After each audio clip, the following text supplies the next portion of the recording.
You are tuning in to the Pop Culture Retrospective podcast. This show is dedicated to the memory of my big sister Rebecca, a fan of all things pop culture, particularly of the people, places, and things that defined the 80s, 90s, and early 2000s. Welcome aboard this pop culture time machine. I'm Amy Lewis.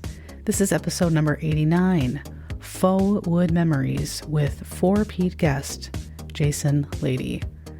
On today's episode, Jason and I have a lengthy but hilarious discussion about some of our favorite faux and vinyl wood items that we remember growing up with in the 1980s and 1990s. Enjoy.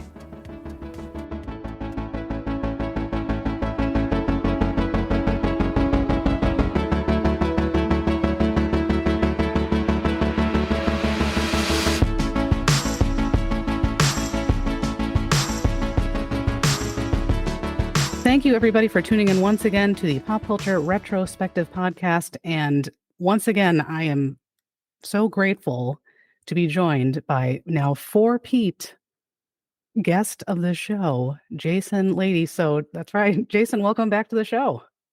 Thanks for having me back. It is great to be back. I love the variety of topics we have tackled along the way, Yes. and this is no exception. Yeah, definitely. This is, I don't, I mean, I've done a lot of shows on a lot of really interesting things and met some really interesting people, but this is by far, I think, the most niche topic that I've discussed on the show, certainly that we've discussed together. And we will be it's going to be a lot of fun. But before we get to that, in case listeners have not tuned into an episode that you've been a guest on, could you share a little bit about who you are, what you do, where you're from, and all that good stuff? Sure. My name is Jason Lady. I call Cleveland, Ohio, my home. And I got connected to Amy from a couple different reasons. One is I am a children's book author. I do something different in my day job. I work in HR, but I am a children's book author. And I've written a series of books called The Magic Pen Adventures. They are for middle school kids. They're about, each one's about a different kid that gets a hold of a magic pen and everything they draw becomes real. The books are super problems, monster problems, and time problems. So there was kind of that kind of pop culture aspect with that, because my books are heavily infused with like superheroes and science fiction and fantasy and kids, a lot of adventures, kind of similar to like our favorite 80s kid adventures like Explorers or Never Ending Story or anything like that. Kind of along that same kind of fun magic in your backyard kind of vibe. But then also, I just love 80s popular culture and some early 90s, but for the most part, 1980s for me, pop culture. So I think that's really where we've intersected. I love 80s music. I love 80s movies. Just dig it. And I have ever since then, ever since that time, and never really let that go. Yeah. Yeah, I definitely agree. I think you have a great perspective on 80s pop culture, and it's been really fun to have you on to not only, of course, hear about your stories and your books, which are so much fun, and listeners to the show may not know this, and I think I probably mentioned on the first episode you were on that my sister, who the show is inspired by, was a middle school English teacher for many years, was a very successful teacher, was very well versed in young adult literature, and would have absolutely adored your books. And I'm sure she would have probably incorporated that into her classes, but she was a very successful and impactful teacher to her students. So there's some bias there, of course, of what you write, but your passion for 80s nostalgia and pop culture is certainly very contagious. And I think we sort of had different experiences and things that we sort of watched as kids. So it's been interesting to hear sort of what you've listened to and what you watched and what I listened to and watched. And there's some overlap, but also some differences, which I think has made our discussions just very rich and robust, which are two very overused words that I'm really horrified that I just said, but I've just made it very, very interesting. They're overused for a reason, right? I mean, they do work, That's true. That's true. There's a reason why I'm not a writer, but that's for another time. But tonight's topic, and I'm trying to remember how this came about. Maybe it was because we exchanged a lot of messages back and forth, kind of nerding out on nostalgia, and I'm trying to remember Instagram, and we saw something that was covered in faux wood Yes. on Instagram. And I think we remarked on it. And I think you actually hit upon the idea, let's do an episode around this topic. And I was just blown away. I never would have thought to do that. Yeah. And I said, sure, this is just wacky enough. Right. This will be fun. Right. So, yeah, I think that's how it came about. We have Instagram to thank for that, something random on there. Yeah, I think maybe it was a meme that I've seen a lot, and I'll try to find it. Maybe I'll put it in the show notes or something like that. But I think it was something where it was sort of like a picture of a bedroom, and it had a lot of like fun neon colors and shapes, and it says, how younger people think the 1980s were, Yeah, or something like that. And then the picture below it says like how the 1980s actually were, and it right. looks a lot like the Yeah. background that I have behind me, which is all of this Hmm. vinyl vinyl wood in quotation marks paneling, and just a lot of wood and faux wood items, very dark, not a lot of windows, orange, browns, tans, a lot Yes. of kind of earth tone colors. It wasn't all neon and fun Right. and cheerful and stuff. It was a lot of just very dark. It didn't How look like Club MTV. It didn't look like that. No one no. looked like that. No, and it looks a lot like my in-laws' basement. God bless them, but their basement is like looks exactly the Okay. wood, the Yeah. paneling behind me is Very just common. like their basement. So Yeah. it's kind of the last last piece of the past in their house, which is pretty hysterical. But they take such good care of it that it looks like it's brand new. So That's good. um That's good. At least it hasn't that's deteriorated and looked, right, looked right, terrible. right. And And that's one of the things I'll touch on is kind of the house decor. I have a story with that, and yes.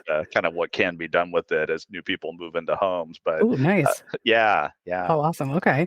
Yeah. So we decided why not put together we do a lot of kind of like top 10 sort of lists. We'll share sort of our, a small list of our memorable faux wood memories, items, things that we experienced as kids growing up with our families. So we've both compiled a list and sort of tried to compare notes a little bit, just so we didn't overlap too drastically with our list. So that is what we are going to be talking about this evening. So if you are a fan of fake wood slash faux wood slash vinyl, you're in for a real treat, because that is our topic. This is probably the most niche episode that I've done, and I am very excited to do it.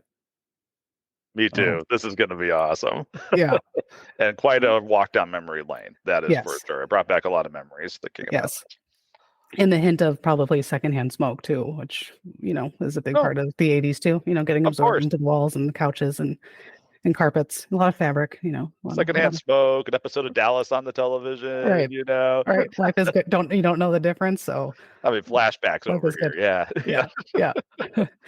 So by at this point, I'm sure people are asking themselves a question that probably keeps them up at night is, where did this whole faux wood phenomenon come from? And I have exciting news to share that I found some information about that I will share before we get into our respective lists. So in the 1950s and 1960s, a lot of soldiers had been coming out of World War II, post-war a couple of years, and so they needed somewhere to live and needed housing built ASAP. So with a kind of strong economy, houses were going up left and right, a lot of sort of manufactured houses that were very similar in design. And wood paneling became really popular in homes because there was sort of this feeling, I think in the 50s, more so like in the 60s and 70s, of really bringing nature into the home and kind of getting back to simple things and, feeling like you're outdoors. And so that became really popular, and with young adults too, even in the 60s and 70s, the hippie slash kind of bohemian look was really in. So kind of the wood motif continued. A lot of people that were buying homes when they were younger, they really like to, build their own stuff, build furniture. They like to um, make baskets and things like that. So having wood paneling just really fit that motif of the 50s, 60s, and 70s. However, the economy started to not do as well in the 70s and 80s. So having this wood paneling products became really expensive to manufacture.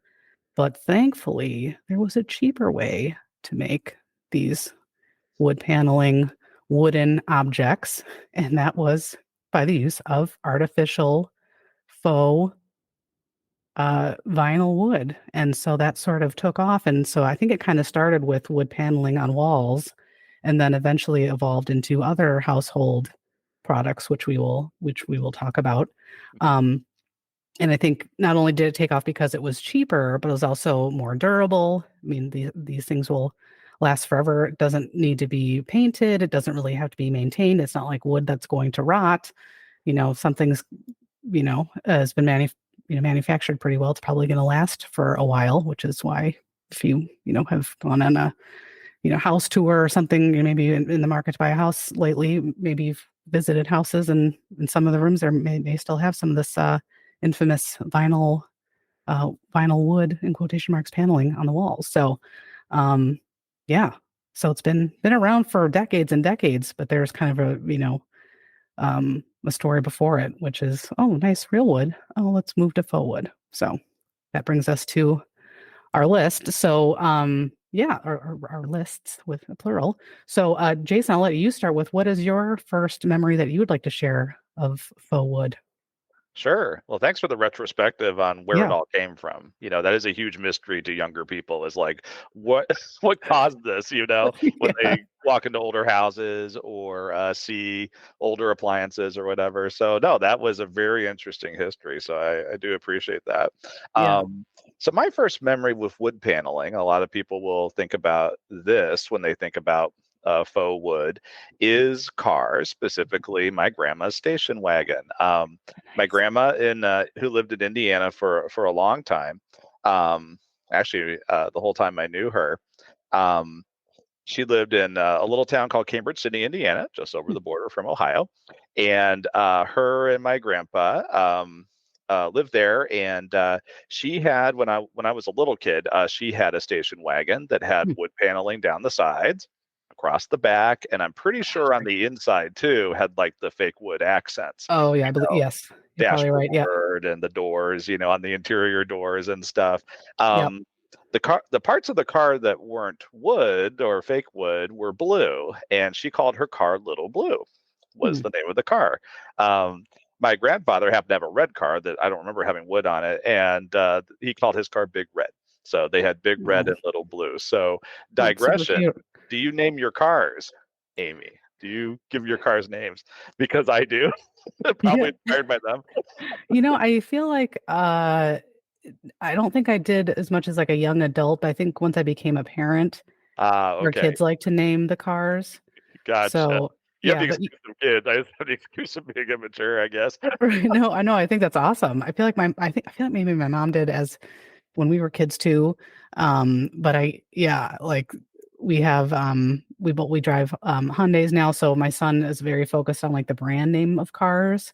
Okay. So that tends to be kind of his default, like which car are we taking is, not necessarily like having a name for it, but like specifically, Okay. but more but being very fixated on Gotcha. brands because he's very much into cars and gets very fixated on cars. So Yeah, you kind of go one route or another. You give them like people names, or you get yeah, fixated on the brand. Yeah. yeah, Um, yeah. Right now we have Sabrina and Floyd, our Honda CRV. nice. Oh, good. Oh, good choices for cars. I know a lot of Yeah. people that name cars though. That like honestly, I really do. I feel like I'm probably more of the minority and really not formally naming them. I feel like a lot of people do. That's okay. When I was Yeah, thinking about it, I was like, I've got to ask Amy about that because that yeah, is a phenomenon, the naming of the cars. yeah. Uh, so I did a lot of thinking. There's really no one around, unfortunately, who would know what kind of car that was. That was the early 80s. I have memories of that car because, as I've talked about on previous episodes that I've been on, I'm an Army brat. My dad was Hmm. in the Army, moved around a lot. And there were 6 months we lived with my grandparents. My Oh, dad nice. was Oh, in nice. Germany waiting for quarters to open up so we could go join him in Germany. So for those 6 months, we lived with my grandparents in Indiana, and we had a Yeah, blast. It was a lot of fun. Some really good memories because otherwise we didn't see a whole lot of them, as you can imagine. yeah, Um, so that was some really nice, kind of, sequential time that we had with them instead of just a visit here and there, and got to actually live with them. But yeah. if she'd run errands or take us out to eat or anything like that, we were in Little Blue, the wood paneled station wagon. Now, another little tidbit about Little Blue: Little Blue had an 8-track player. Ooh, And my grandma Nice. liked that music on, but it wasn't really a variety standpoint she came from. It was more just to have it on. Yeah. So he had one 8-track cassette. It came with the car. It said Ford Oh, Motor Company on it. yeah. At least that's what I think it was. And she would put that in, and it would just play, play, play. So there are songs that are just burned into my memory as a kid Yeah. because of that 8-track that she would play all the time. It had Barry Manilow on it. It had the Star Wars theme. Oh my good. It had the theme from Young and the Restless. It had Dolly Parton and Kenny Oh, Rogers, Islands in the Stream. oh So my like, gosh. yeah, it's crazy. Wow, that's Uh, like a who's who of like late the 70s, 70s early 80s, like miscellaneous. Yeah. Yep. yeah, very much so. And so I Wow. don't know what kind of car it was though. I did some looking on Google. I just did kind of blue wood paneled station wagon just to see what would come up. Yeah. And you've got your Ford LTD Country Squire. You have your Mercury Colony, your Oldsmobile Custom Cruiser, your Hmm. Buick Escape. I you know I guess I can narrow that down because of the 8-track. Now that I think Yeah. about it, duh, because it said Ford Motor Company on it. So maybe it was a Ford Country Squire. I don't know. Yeah. So I was would gonna say say that. that, or I know I'm trying to think if it was the Crown Victoria also had like an offshoot of it was a station wagon version too. I think there was like the sedan version Crown Victoria, and then I think there was also a station wagon. And did it have a one of those big, sort of wide trunk doors that you could sit in the back? That I don't remember. Okay. My grandma and my mom were pretty protective of my sister and I, so I'm not sure they would have ever let us do that. Yeah. Um, do you mean the ones that opened up like a hinged door, Yes. like a door to a room? Yeah. Okay.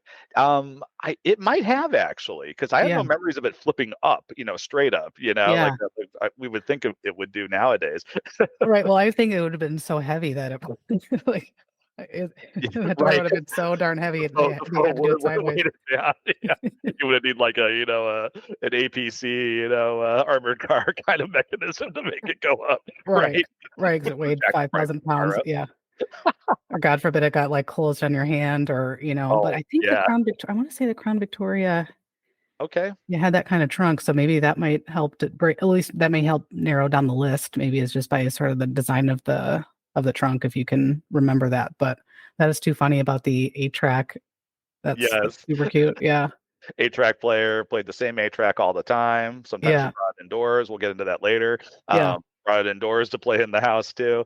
But yeah, a lot of fond memories just associated, with her, taking us to the toy store, taking us Yeah. out to eat, just running errands with her. It was just for a family that didn't really get to, see the grandparents very often, that was just a really special time. And that car is associated with it. So Yeah. when this topic came up, it was one of the first things I thought about to talk about. Yes. I know. That's very sweet. Yeah, I've mentioned on a couple of shows. I've talk about my grandparents a lot, and I certainly have very distinct memories of traveling in their vehicles. I don't think any of them had a faux wood on the exterior, but I'm quite certain there were faux wood accents on the Oh, interior of their cars. But there were. Yeah, there yeah, had to have been. but Yeah, that's station nobody wagons. ran it. Yeah, you're like it's unavoidable. Yeah. Well, that's very cute. Well, anything else on your grandmother's vehicle? No, Similar? I think that's everything. With that, what is yours? Okay. So one of the first ones on my list I thought of, because it just shows where my mind is at. So my son has horrible allergies, and actually my dad does too.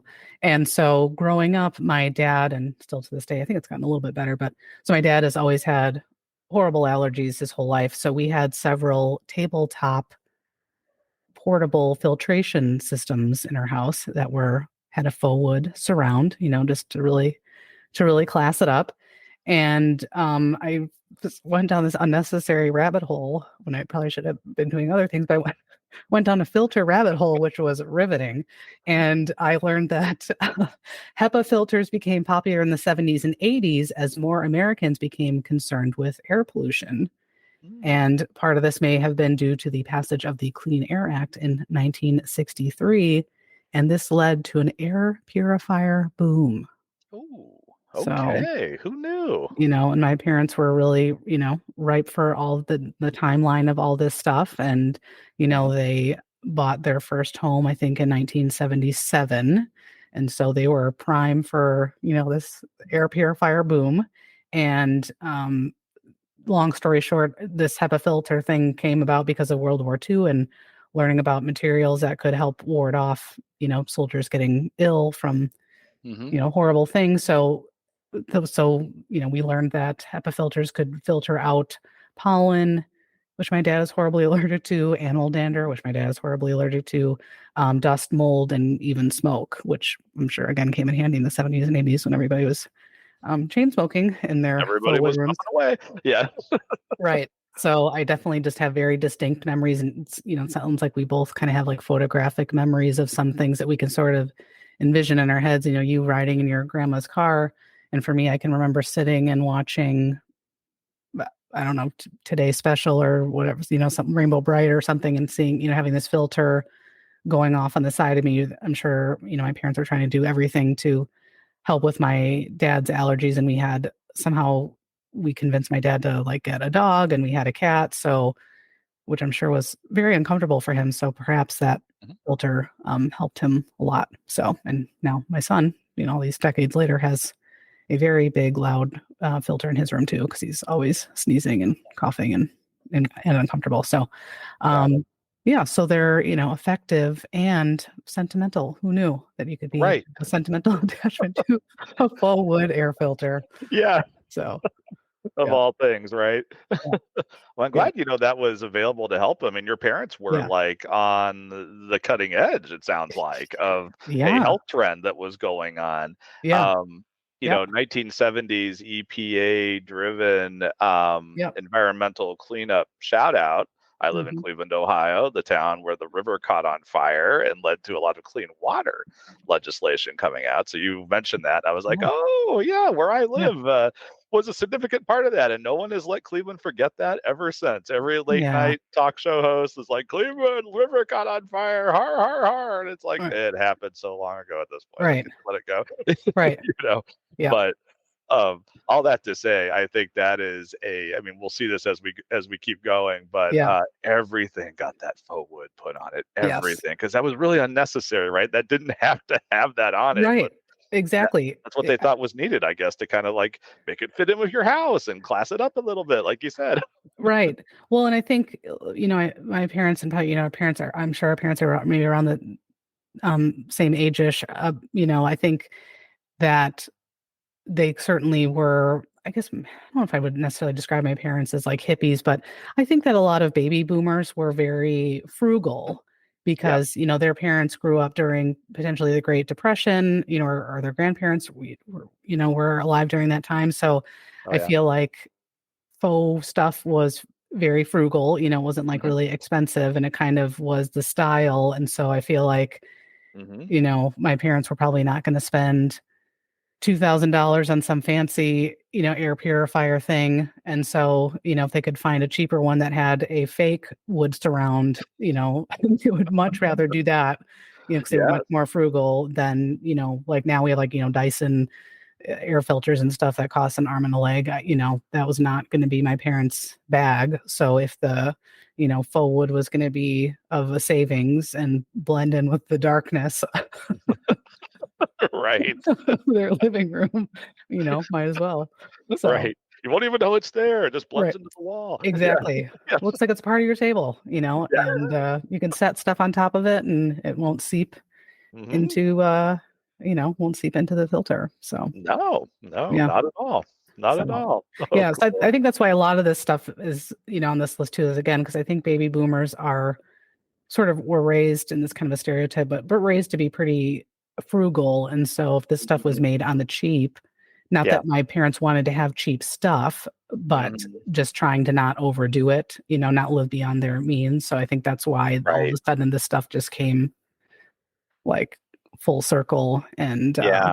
It was just for very exploded everywhere. pragmatic reasons, right? And yeah, you're right. I think the industry just kind of responded and said, you know what, like this is a way for people to kind of at least feel like they're classing their home up a little Right. bit. Right. So just slap this faux wood on everything. Right. It looks like real wood grain. Yeah, Does that's it like, though? ooh, look at that. Yeah. Right. I can't tell if is it real or is it actually pine. I just don't know. Right. Yeah, it's so realistic. Yeah. Oh man. Yeah, Gosh. so that was my rabbit hole on filters, which there's way more information than I was expecting out there. But what's next on your list? Okay, so I do have homes, specifically the interiors of homes. Hmm. I talk about this because so really the only home that I encountered growing up that had the fake wood inside were both of my grandparents' houses. Hmm. Um, split levels, probably built in the 60s or 70s. In both cases. Yes. Um, the government quarters we lived in were either World War II vintage, if Hmm. or pre-World War II vintage, actually, if they were in the U.S. Yeah, Yeah. yeah, brick, um, Wow. and hardwood floors and stuff like that, plaster walls. Hmm. And over in Germany, all the government quarters we lived in were like these brand new structures because there's a lot of post-war building boom going on in those decades after the war over there. Because I Right. hate to say it, a lot of our stuff got blown up, and was Yeah. devastated. So they were just rebuilding and modernizing everything. So we lived in these pretty modern places there. Um, so I moved to Cleveland after college, and my wife came here. We came here after we got married. She came here for grad school. I had my first job here, and this is really the first city I lived in where you could see the different architectural trends by the different rings from the city center, so to speak. So you kind of Hmm. had your inner ring Yeah. suburbs, which are like World War II vintage or pre-World War II, I should say, colonials, and then you kind of radiate out from there and you get the houses that you were talking about, the Yeah. post-war houses, in some cases just little bungalows, Yeah. houses, all very similar. But then you have your ranch homes and your split level homes, and then you get further out, like more to the exurbs as they call them, and that's where you get more like your modern McMansion kind Yeah. of. So kind of like rings on a tree, you can see the Yeah. age of the city by what kind Yeah. of architecture it's in. It's really, I'm kind of a nerd for that kind of stuff. I think it's fascinating. Um, Yeah. Now that you and say that, I'm like that. Yes, that sounds a lot like Chicago too. I bet, like older Yeah. cities in the U.S., yeah, you can Hmm. really see it. I imagine, your Bostons, your Philadelphias, all Yeah. those cities, Detroit, Yeah. they're probably all pretty similar to that. Oh. Um, and so we used to live in a colonial, and we moved into a ranch house. This is the house I'm in now. About 7 years ago, Hmm. we were having some health problems. We wanted to get into a one-level house that didn't have stairs. Yeah. More just kind of planning for the future, kind of a just in case kind of a thing. And so we moved into a ranch house, and the previous owners had lived here for 30 years. Hmm. Um, and the decor had not been changed in this entire time it looked at. We walked in, Wow. and I remember looking at with our realtors, be like, there is wood paneling everywhere, like almost every room. Okay. So the first Yeah. house that I had ever like bought, moved into, where I was like, whoa, and there was so much to like about the house. We were like, yeah, we have to do some remodeling. So Yeah. we're pretty lucky. This area, you can get a home heritage loan, they call it, which is Hmm. low interest, cheap money, but it's all for like renovating a house and to keep the housing stock, like keep it up and keep it modern. And so we were those kind of younger people coming in Cool. and being like, whoa, this this is quite the wood paneled experience that we have here. That we need to do something about this if Yeah. we're going to live here. And so the room I'm in, people listening to this cannot see it, but this room was all wood paneled actually, Wow. and our contractors were able to paint over it. Hmm. And it's got white trim now, and the walls are just like a regular kind of greenish gray, modern. Yeah. But our family room was all wood paneled, dark wood paneled, and it was kind of like the fake stuff you were talking about, and Yeah. not easy to paint over. It was like really cheap stuff, and so Yeah. our contractor was like, you just need to rip this off, and put up drywall. And it Wow. was directly connected to two studs. The Oh insulation no. behind it had deteriorated. They had to put in new insulation. Oh no. What Um, a mess. but the before and Literally. after is, yeah, we lived here while they were doing it too. So it Oh was, geez. the kitchen was remodeled. Yeah, it was quite the process of a year and a half to 2 years before everything was done. Um, but we're very lucky, we got to have it all decorated to the way we want it, which I've never lived at any place where I could do that, Yeah. before, not to this extent. Yeah. But all the wood paneling in that room went away. And also above the fireplace in our living room was all like wood paneling as well. And they were able to actually paint over that. I guess real wood versus fake wood, you can paint over the real wood and not the fake stuff. The paint doesn't apply very well, Right. from my understanding. So that was all dealt with, which was good. But it's interesting, when you think about these kind of homes that have the wood paneling on the inside, because I think for TV shows and movies, like we were talking about earlier, like you really want to set your movie back in the 80s or like the 70s. It's like you got to have it look like that. Right. And we've talked about Stranger Things before. Stranger Things does a great job of putting you in the time and the place, because all the homes those kids live in look like that, Yes. I couldn't, everywhere. Right. Yes, it is well executed for sure.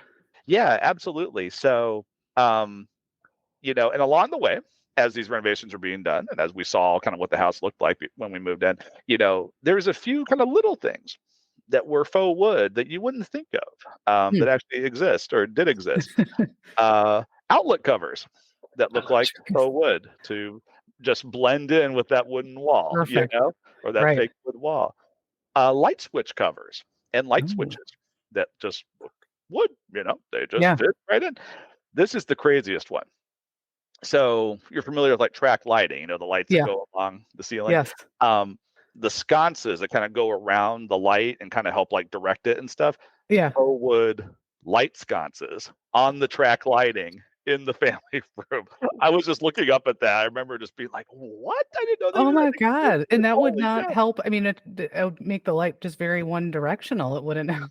Yeah, wouldn't help it wouldn't help it like disperse out at all. It was a very spotlight kind of situation you were running into. Yeah. So it's all like LED lights flush with the ceiling now in that room. We had all the track lighting taken out. But yeah, just along the way I saw that stuff and I was just like, oh my, people really took this to an extent that I know, really. I didn't know about. But I guess if you're gonna do it, you might as well go all the way and put all the little touches in there. True. That's true.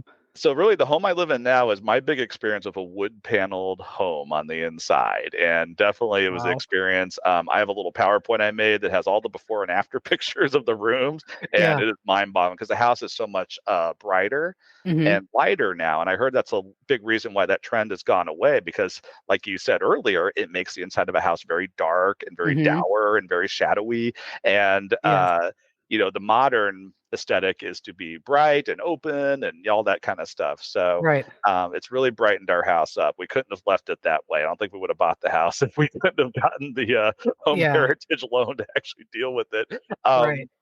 Now I will mention something else. So my grandparents, who lived in Elyria, just west of Cleveland, town just west of Cleveland, they lived in a split level house. And just really quick, they had a wall.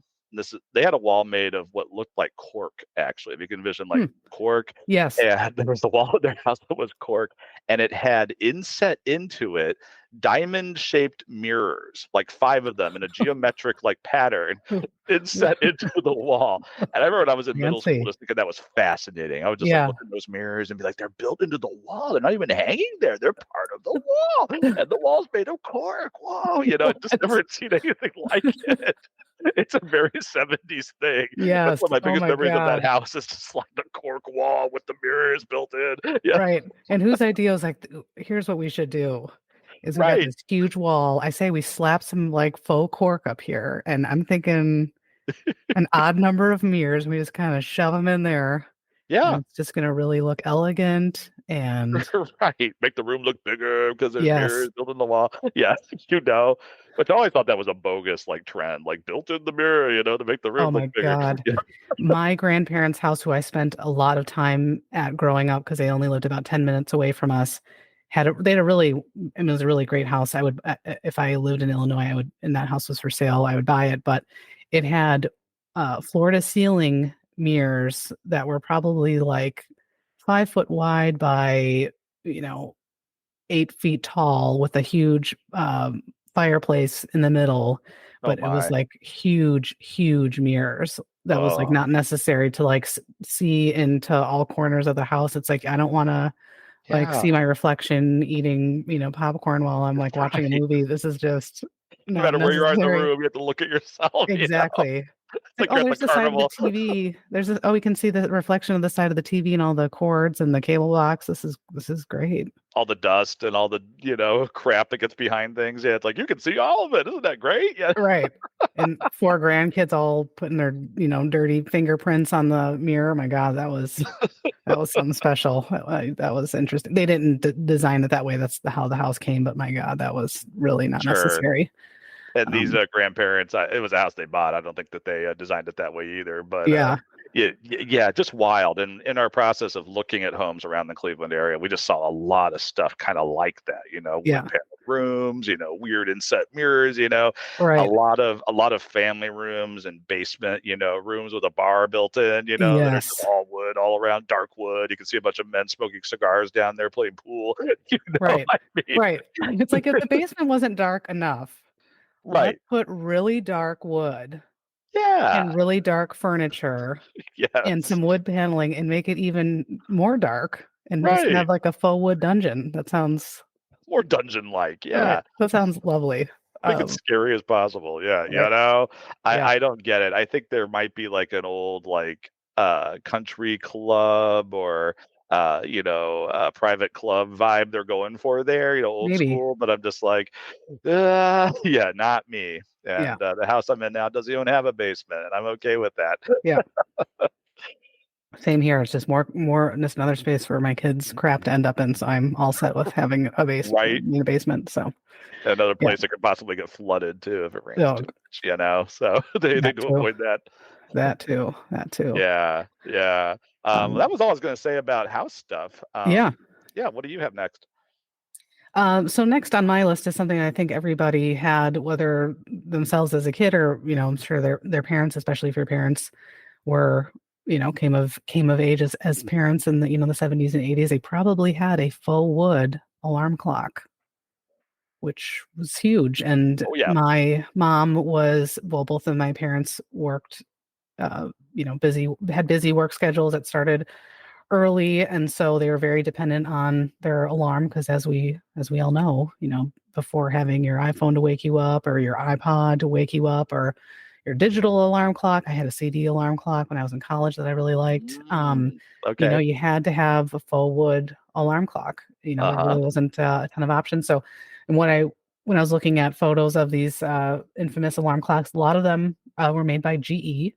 Mm-hmm. Definitely a lot of GE, a little bit of Zenith thrown in Mm-hmm. there, but a lot of GE faux wood alarm clocks. Mm-hmm. And so I think these again became very popular 70s and 80s, kind of getting past that sort of old school alarm clock where the bell would ring and, battery operated. People had, Mm-hmm.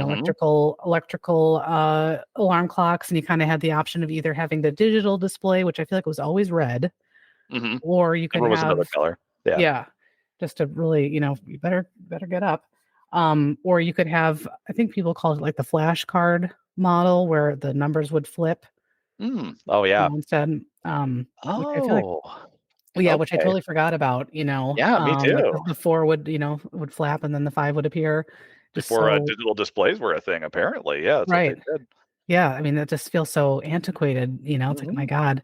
But I'm sure if that broke, that must have been a nightmare to fix. Oh gosh, yeah. And yeah, and I just distinctly remember that going off. And those old alarm clocks too, you have to select the radio station that you want Yes. to go off, and you have to, you better make sure that you put that little line in the right spot, because you could either wake up to a radio station or static, or half Mm-hmm. one radio station, half the other, which I Right. completely forgot about that. How inconvenient is that? Yes. And I'm always a big believer of, I can't stand waking up to the sound of a beep. I think that's like a horrible way to Mm-hmm. start a day. That just makes me, I don't like it. So I loved when, CD alarm clocks became a thing that I could put in my whatever stupid mixed CD, like Boy Bands 98 or whatever dumb thing I made that I could wake up to instead of a beeping noise. So Play whatever song you wanted. Yeah. yes. But then hopefully you'd hope that that CD wasn't scratched too, because then you could also wake up to like it just spinning and not being able to play the song. But it was better than waking up to like a static radio station. So Right, or like you said, hideous, like fire alarm beeping, Yes, which is voices. like, what a great way to start the day, especially if maybe you don't really Right. like don't care for your job all that much, or, Yeah. You don't having want to to go to wake that. school. Yeah. Yeah. I mean, So if you're listening to this, if your alarm clock is set to go off on some horrible beeping noise, maybe it's just really hard for you to wake up, so that's your only option, but really consider mhm, something nicer, because I think you yeah. can still assign a song, I want to say, to your phone to wake up to, or a ringtone. You can actually still buy ringtones, which I didn't realize that. And yeah, so my mom definitely had a faux wood alarm clock. 'Cause like I said, she woke Mhm. up and had to get to work pretty early. I think she started work at, I want to say, 6 or 6:30 for most of my life. Wow. So she had to get up early. Thankfully her drive wasn't that far, but Yeah. still had to wake Wow. up really early, and just worked her butt off. Both my parents did. Mhm. And I'll never forget when that faux wood alarm clock went, you know, to Goodwill or whatever, and then she upgraded and she had a white alarm clock that I believe had a phone built in. So it was a phone and alarm clock in one. What? It was All in fancy. one? I've never Moving seen up. that. Yeah. Wow, high tech. Holy cow. Yeah. I've seen the phones with like the answer machine built into it, the old answering machines, but I've Hmm. never seen an alarm clock with a phone. That's Yeah. amazing. I think again, GE. Yeah. GE Oh, must have made a killing oh, they got them where they on are with alarm the clocks. I yeah. mean, Those faux wood alarm clocks were everywhere. yes, Like every household, everywhere. every bedroom had Yep. one. And every hotel too. And that's one of the first Yeah, things that I do. Well, of course, most hotels don't even have alarm clocks anymore, but back sure. when they did, one of the first things I would always do is unplug that thing, because maybe you've had this experience where you go stay at a hotel somewhere and then somebody had set the Yes. alarm for 2 a.m. or something and it goes off, or there's a power outage, it never got reset or Right. whatever, and it's screwed up. So So I always unplug painful. it because You're trying to sleep in or something on your vacation, and yeah, this thing right. just goes. That happened to me once, and I was so angry. I was like, Yeah. seriously, Yeah. yeah. So same. I unplugged that sucker, and I'm like, oh Right. well, someone else has to set the time later. Because Right. oh well. Right. Yeah, nobody uses it anymore. But yeah, I mean, I would have never, somebody would have told me when I was 16 that someday a phone's going to wake you up. I'd be like, Right. what does that mean? You mean like somebody's going to call me Yeah, to on wake the me up, phone a in wake the up living call. room? Yeah. Somebody's going to call the phone that's hanging in the kitchen and wake Yeah, me up. Is that what you mean? Oh, it's going to like program and beep. What are you talking about? as well as do like 9 million other functions. Right. Yeah, Yeah, it's that too. it's we're very blasé about it now, but I think Yeah. to our younger selves, it would have been just like high tech, Hmm. like you live in Star Trek times, like Right. seriously, with this stuff. Right. Now, Exactly. hearing you talk about your CD alarm clock brought back Hmm. my memories of my faux wood audio cassette alarm clock that I Ooh, had. I actually brought it with me to nice. college in the 90s, in the mid Yeah. 90s, and you would have to set your tape to start at the song you want it to start at, so Yeah. rewind and whatever to get it just where it wanted to go. We had Yeah. to do a little work to get to the start of our song back then, but you could get there. And yeah, I remember setting it to wake me up with like Duran Duran or whatever like that. I was pretty respectful of my roommates though, so I usually Yeah. didn't do anything too crazy. But Right. yeah, I had one like that. Apparently, it was just a generation right before what you had. Yes, exactly. Well, and I'll never forget it. My mom was so mad was so mad at me, but I was a late night owl or whatever in college, so I always needed an alarm clock to wake up for class and stuff like that because I could not do it on my own. And so I brought home my CD alarm clock, I think for Christmas break or something, because I would often go back to my job I had in high school. I would continue doing in college, so I'd go back during Christmas break and try to earn some money and stuff. And so I needed to have an alarm clock to wake up. Again, didn't have this is before cell phones and stuff like that. So I brought it home with me from college, and then I went back to college after Christmas break, and I left it at home. And home was 8 hours away, so that was not, Oh I was not going to no! turn around just to get that. So I'm like, can you overnight my Oh, had to alarm like mail clock? you your She was so mad. And they did it. alarm. My mom and my stepdad, they did it, which I was very appreciative of. I And don't know did why. they It give you a probably hard time like forever about that? I'm sure they yes. did. Remember when you left your alarm clock at Right. home? Yeah. Right. I'll take $50, please, for that shipping cost. Like, why didn't I just go to Target or whatever, and I could have bought another one for probably less than it Yeah, cost for them to right? ship it to me. But I was so reliant on that, and I had no other way to wake Mhm. up. I mean, I guess I could have Right. asked a You were friend to call me or come pound on my door at 8 a.m. or something, but I think I was terrified that I was going to oversleep for class, or I was on the crew team, which was really early, meant really early in the morning. Oh yeah, So right. Like 4 a.m. and stuff. yeah, Yeah, so absolutely. Yeah, you needed to have that. yeah, Um, I yeah. do feel like a big demarcation as far as the evolution of clocks was when the faux wood clocks went away and it was just the Hmm. black plastic digital Oh, clocks. I yeah, feel like those took over and they're everywhere. Now you can yes. find they call them like retro, but you can find faux wood alarm clocks Mm-hmm. still. They You are can. out there. You can also go on somewhere like eBay. I did a little digging Yeah. and as high as $80 a vintage faux wood digital alarm clock. I'm like, are you kidding me? Who's paying $80 for this thing? My gosh, it's so Yeah. ugly, you know? Right. With the little like string antenna that you better hope that you put in the right position to get the radio Yeah. station to come in. And if a Yeah. thunderstorm is coming through, like forget it. You're not Right. gonna your setting It's isn't gonna so work. true. It's so true. It's You like, gotta can you move switch it. that? Yeah, move it like a centimeter. I think I'll, or I think some people like taped it to the wall, in the right spot. Yes. Again, how antiquated does that, Oh that wow. crazy. Things have gone light years in like a few decades, I feel. Yeah, exactly. I know what we've seen, and I'm sure our grandparents said the same thing, but my God, it's Oh, nuts. sure. Yeah. Yeah. But if somebody was like, "Oh, do you like my new alarm clock?" I bid on eBay and got it for like $150. Like, you are a moron. Yeah, you You have should too have much gone money. to Goodwill Yeah. or go to some But estate yeah, sale, right. where some old lady died, and you You could could have have found that. easily gotten a couple there. Yeah. Right. You could have gotten like a whole handful for like $20. But That's the thing. Anybody yeah, who's listening to this, it's like Gen Z, you're into that kind of stuff, the retro stuff. Yeah, right, hit those estate sales. Don't right, don't bid on that stuff online. Don't waste your time right, or your exactly. money. Yeah. Oh, man. All So right. Well, funny. that's what I had for alarm clocks. So what's next on your list? Okay, so this also involves the grandparents in Indiana, the grandparents that had Little Blue and Big Red in their garage. This is their home decor. This is a specific choice that they had with their Mhm. home decor that my sister and I both still remember in Mm. their family room, downstairs family room where the TV was and the couches and everything. Um, a wooden bowl, unpainted wooden bowl, Mhm. filled with wooden fruit, carved wooden fruit in the bowl, the same color as the bowl, all the fruits Yeah. the same color as the bowl. And if I remember correctly, there was an apple, an orange, maybe some grapes, and there was a banana in there. And I always, even as a kid, I thought it was like the counterpart to the other bowl of fruit that was upstairs, Hmm. and that was a bowl of like wax fruit that was all like the different. That actually looked like the colors of the fruit somewhat. It Yes. didn't look realistic, but you Right. know.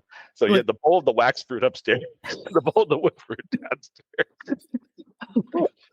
honey, the party's starting. We need to get out the nice fruit bowl. Yeah. Yeah, right. Can you get The out the fake wax fruit fruit? bowl. Yeah, Right. right. The wooden banana I have memories pretending to be Han Solo and like zapping, bad guys with it and stuff, picking it up and running around with it. I'm not sure why I was allowed to do that.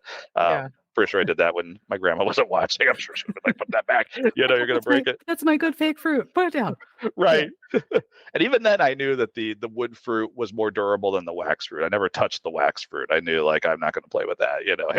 Hands off the wax fruit. Yes. And not a ton to talk about with that, but I do kind of wonder about that as a decorating choice.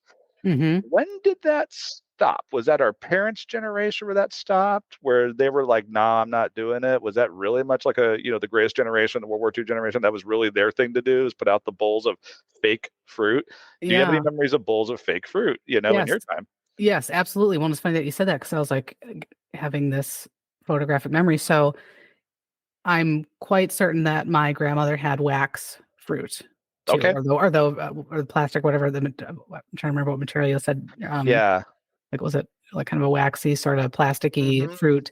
Yeah, Yeah. she Yeah. definitely had that. And I don't know why I'm thinking this, but I'm wondering it too. Is it sort of like a Great Depression thing? Like there isn't a lot of food, so maybe having Mm-hmm. food out, even if it was fake, was somehow provided some kind of comfort or cheerfulness or something like that. Yeah.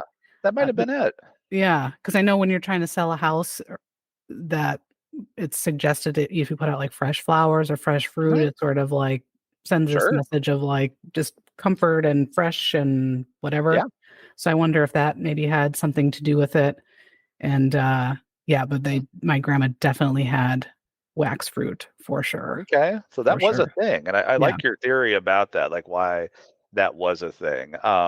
Yeah. There also were plastic flowers in the house, like, and I'm not talking like, real ones where it's like, oh, that looks like a real flower. Oh, wait a Yeah. minute, it's not that. It looks like a plastic flower, Yes. but she had those giant orange ones. In fact, Yes. those were also part of their decor too. Yeah. So That Midwest home design.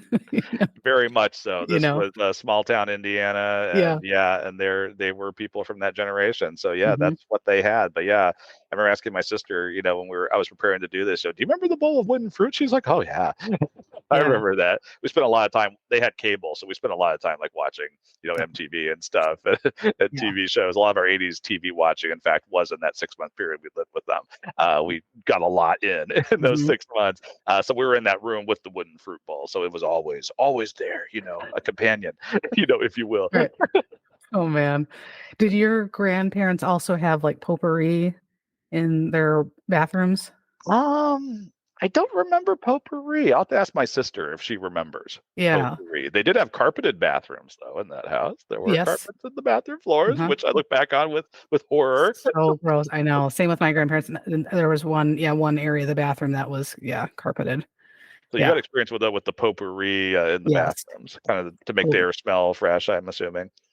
Yeah, potpourri and my grandmother's also very into decorative plates that were Oh, hung up oh on yeah. the walls, not to be Yes. eaten off of, Yeah, um, there's decorations. In fact, mhm. my grand aunt Thelma, who is the sister to this grandma, her kitchen was entirely ringed, like the top part of the room was Yeah, entirely ringed with decorated plates. I remember it with geese on them and cows and all yeah, sorts of things. Yeah, yes.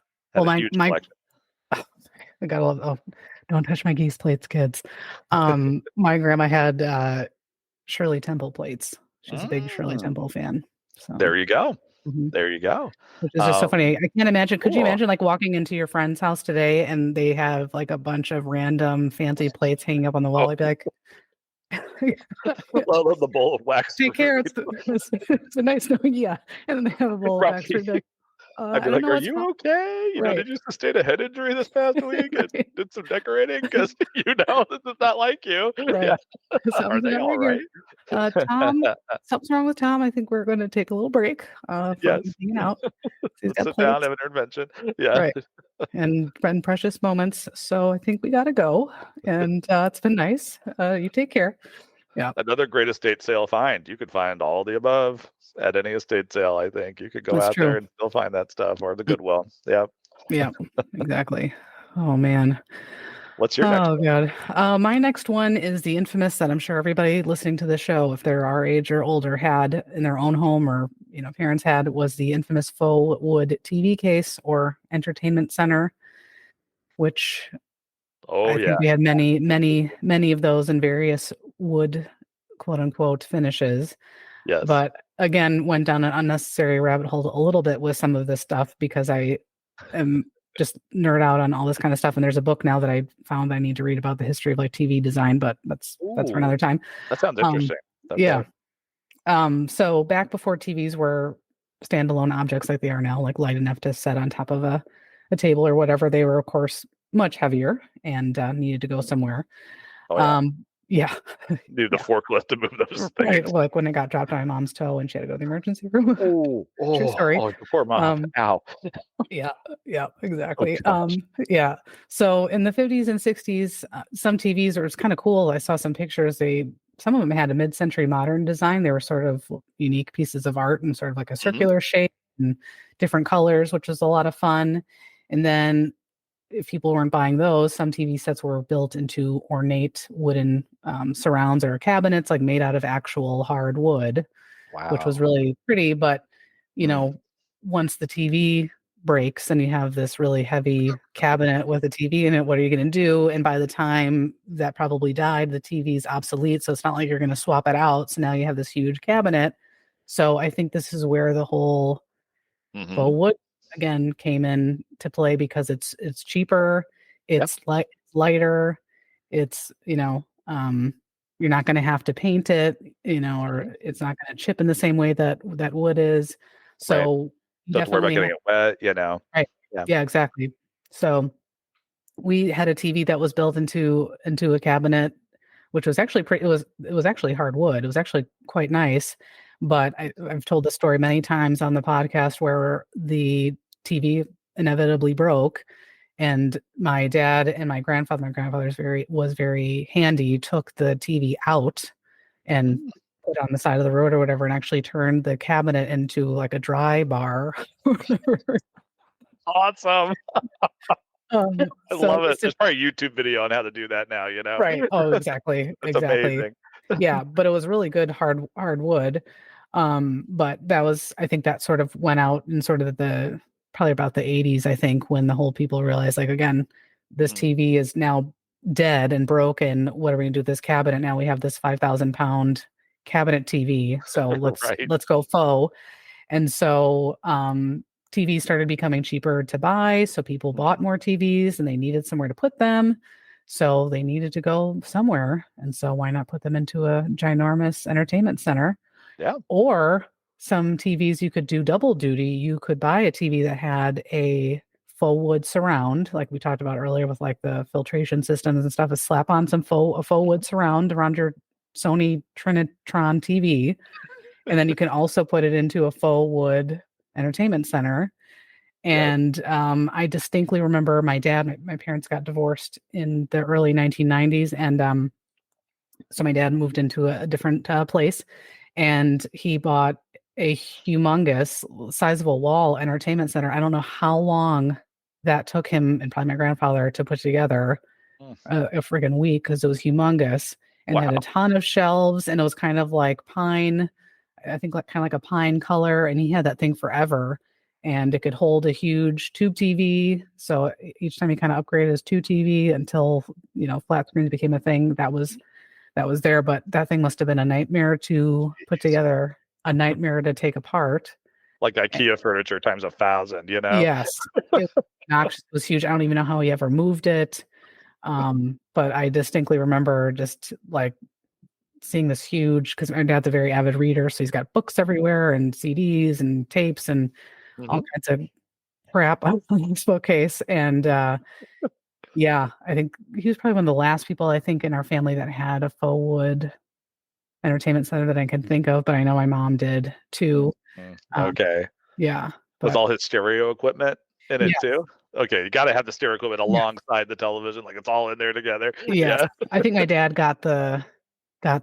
I'm guessing he probably got the stereo probably in the divorce. I mean, my parents had a very agreeable dividing of assets, but he was definitely more into like listening to music Mhm. and loud and speakers and stuff than my mom. So I'm sure Sure. that cabinet was rocking when he was jamming out to his music. Oh, So yeah. yeah, just and Absolutely. yeah, so just I mean, and you still see some of those. I don't know about you, but like see those on the side of the road, people trying to get rid of They're thrown faux wood out. They're always cabinets broken and down too. You can tell they broke them on the way out of the house, right, accidentally, like, "Oh, the shelf fell off," or "This thing cracked," or "Oops," and right, yeah, you could just drive around any neighborhood and people are moving or they're redecorating or whatever, and yeah, you right, could find one of those. So, yeah, again, don't spend tons of money on those online on a vintage one. You could go find one. right. Oh God.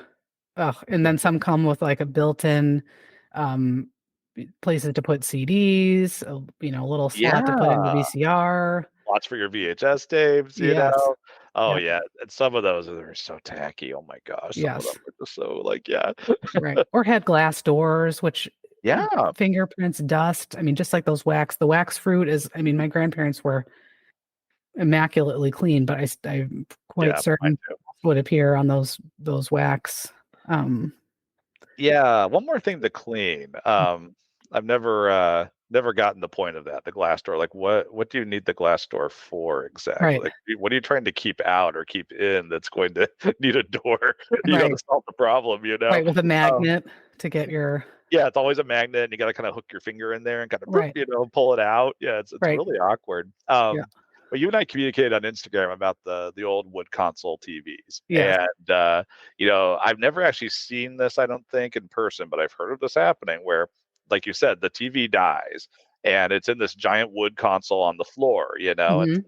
And rather than get rid of that thing, because it is heavy, admittedly, people use it as a table for their newer TV. That's not a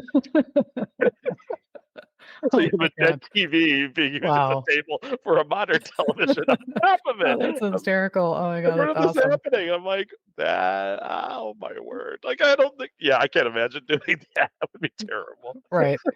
Like the joke about how, you really, once you get to a certain age, you can't ask your friends to move furniture anymore. It's like, will Yes, you come help me true. move my humongous cabinet Right. TV? Oh, Who's you going to don't do want to that out throw of out your your house? back because we're all like 40 now. Okay. That's Yeah. understandable. I'll just stack the new TV right on top. That's One of fine. the best things about being 40 is that no one asks you to help them move anymore. That's true. It's pretty beautiful. Yeah. It's like, oh, Jason's got a bad back. He can't help it. I'm like, yeah, I just opted out without even having to say anything. I'll bring Perfect. pizza, guys. How about that? I'll Right. unpack boxes, Yeah. Oh God. I do not miss moving heavy furniture at all. No. And So, thankfully, yeah, now that TVs are not like that anymore, that I'm sure many a yeah. back has been spared because we don't have to deal with that anymore. Yeah, really, if you've Just got a good. big flat screen television, really it's just kind of the awkwardness factor. Like Yes. you need someone on either end of it, but like the smaller ones, yeah, easily one person can just pick it up and just Mhm. move it, Yeah. uh, A lot of times there's like a handle. There's a built-in handle in the box. Make it super yeah, easy. carry it like a suitcase, yeah. Right. Yeah, Mhm. really nice, really convenient. Yeah, people nowadays have I sound like such an old man, but people nowadays have no idea what the televisions used to be like. They were beasts back then. Yes. So heavy. So heavy. Oh my God. Ugh. Totally, Yeah. totally. Backbreaker. But yes, my mom did drop a tube TV on her toe. Oh, And I think I'm trying to remember. I'll have to ask her. I should have asked her in advance. Usually I always, you can, like, you hit up your sister for information. I often hit up my mom or my dad. yeah. And I want to say People she who had were to go to there. the emergency room because it was so bad. Oh, Yeah. wow. So now if you dropped a flat screen TV, you'd be like, well, ow, oh, that hurt. And then you'd go on Yeah. with your day. Especially if you had a But, shoe on, yeah, it wouldn't right. really matter. Yeah, like, okay, Yeah. my foot might hurt for an hour, but it'll go away. Right. Yeah. I think my mom had like a black toenail for a very, very long Yeah. time. The So, dreaded black toenail, yeah. right. Yep. But yeah, those things were just these giant heavy monsters. And Mhm. yeah, I don't know how people used to move them in and out of their homes. My family never had a TV like that growing up. We had I think we got it secondhand off another family. It was kind of like a smaller television. It may have had some like faux wood like parts of it, but most of it was just kind of like silver kind of Mhm. stuff going on. I remember like big silver knobs, and it was like Yeah. small, and I think it sat up on top of something else. Hmm. There was some sort of cabinet it sat on top of, but it wasn't like the big wood console, and enclosed Right. inside something on the ground. It wasn't like Right. that. And looking back on it, I'm like, that television couldn't have been very big, but we watched all our movies on it, when we lived in Germany. Yeah. And I think to a kid, it's just like, this is all you have, you don't Right. know the difference, Yeah. Yeah. Well, yeah, and also as we were talking about this, and making me think too, a lot of those TV cabinets, shelving things, is like the TV was never the right size for that cabinet. Oh, So you could always see through back to like the wall. You could see all the cords. I mean, it was a really hideous right. design because Uh-huh. TVs changed so much that maybe Yeah. you bought your entertainment center and it fit your, Mhm. 1987 TV perfectly. But then once you got your upgraded TV, it like never fit in there right, or was too shallow or too deep. I mean, it never There's always that, worked. yeah, if you walked into someone's living room, you could always tell, like, oh, that Yeah. cabinet and that TV did not come here at the same time. Yeah. Yeah, exactly. There's a big mismatch here. The TV is Right. way too small, or it's just barely fitting in there. Right. The back of Right. it's hanging out the back of the cabinet Yes. because TVs used to have depth to them. Right. Were not flat. They had depth. They went way far back. Yes. Yeah, I'll never forget it. Recently, in the last few years, at Goodwill now, I've seen signs that say, "We do not accept tube Yeah, TVs." yeah, I've seen that So too. we've Like got even they are done with that. right, like, we are all set with that thing. We've had so many staff get injured with those We things. have like 150 of these. We don't need any more. Yeah. Right. Our quota has been reached, and the injuries have been sustained, so we are all set with your tube TVs, folks. So, yeah, I you're remember kind of getting a big running a lot of options. TV. Yeah, no. I remember getting a big TV VCR combo Mm. for a wedding present.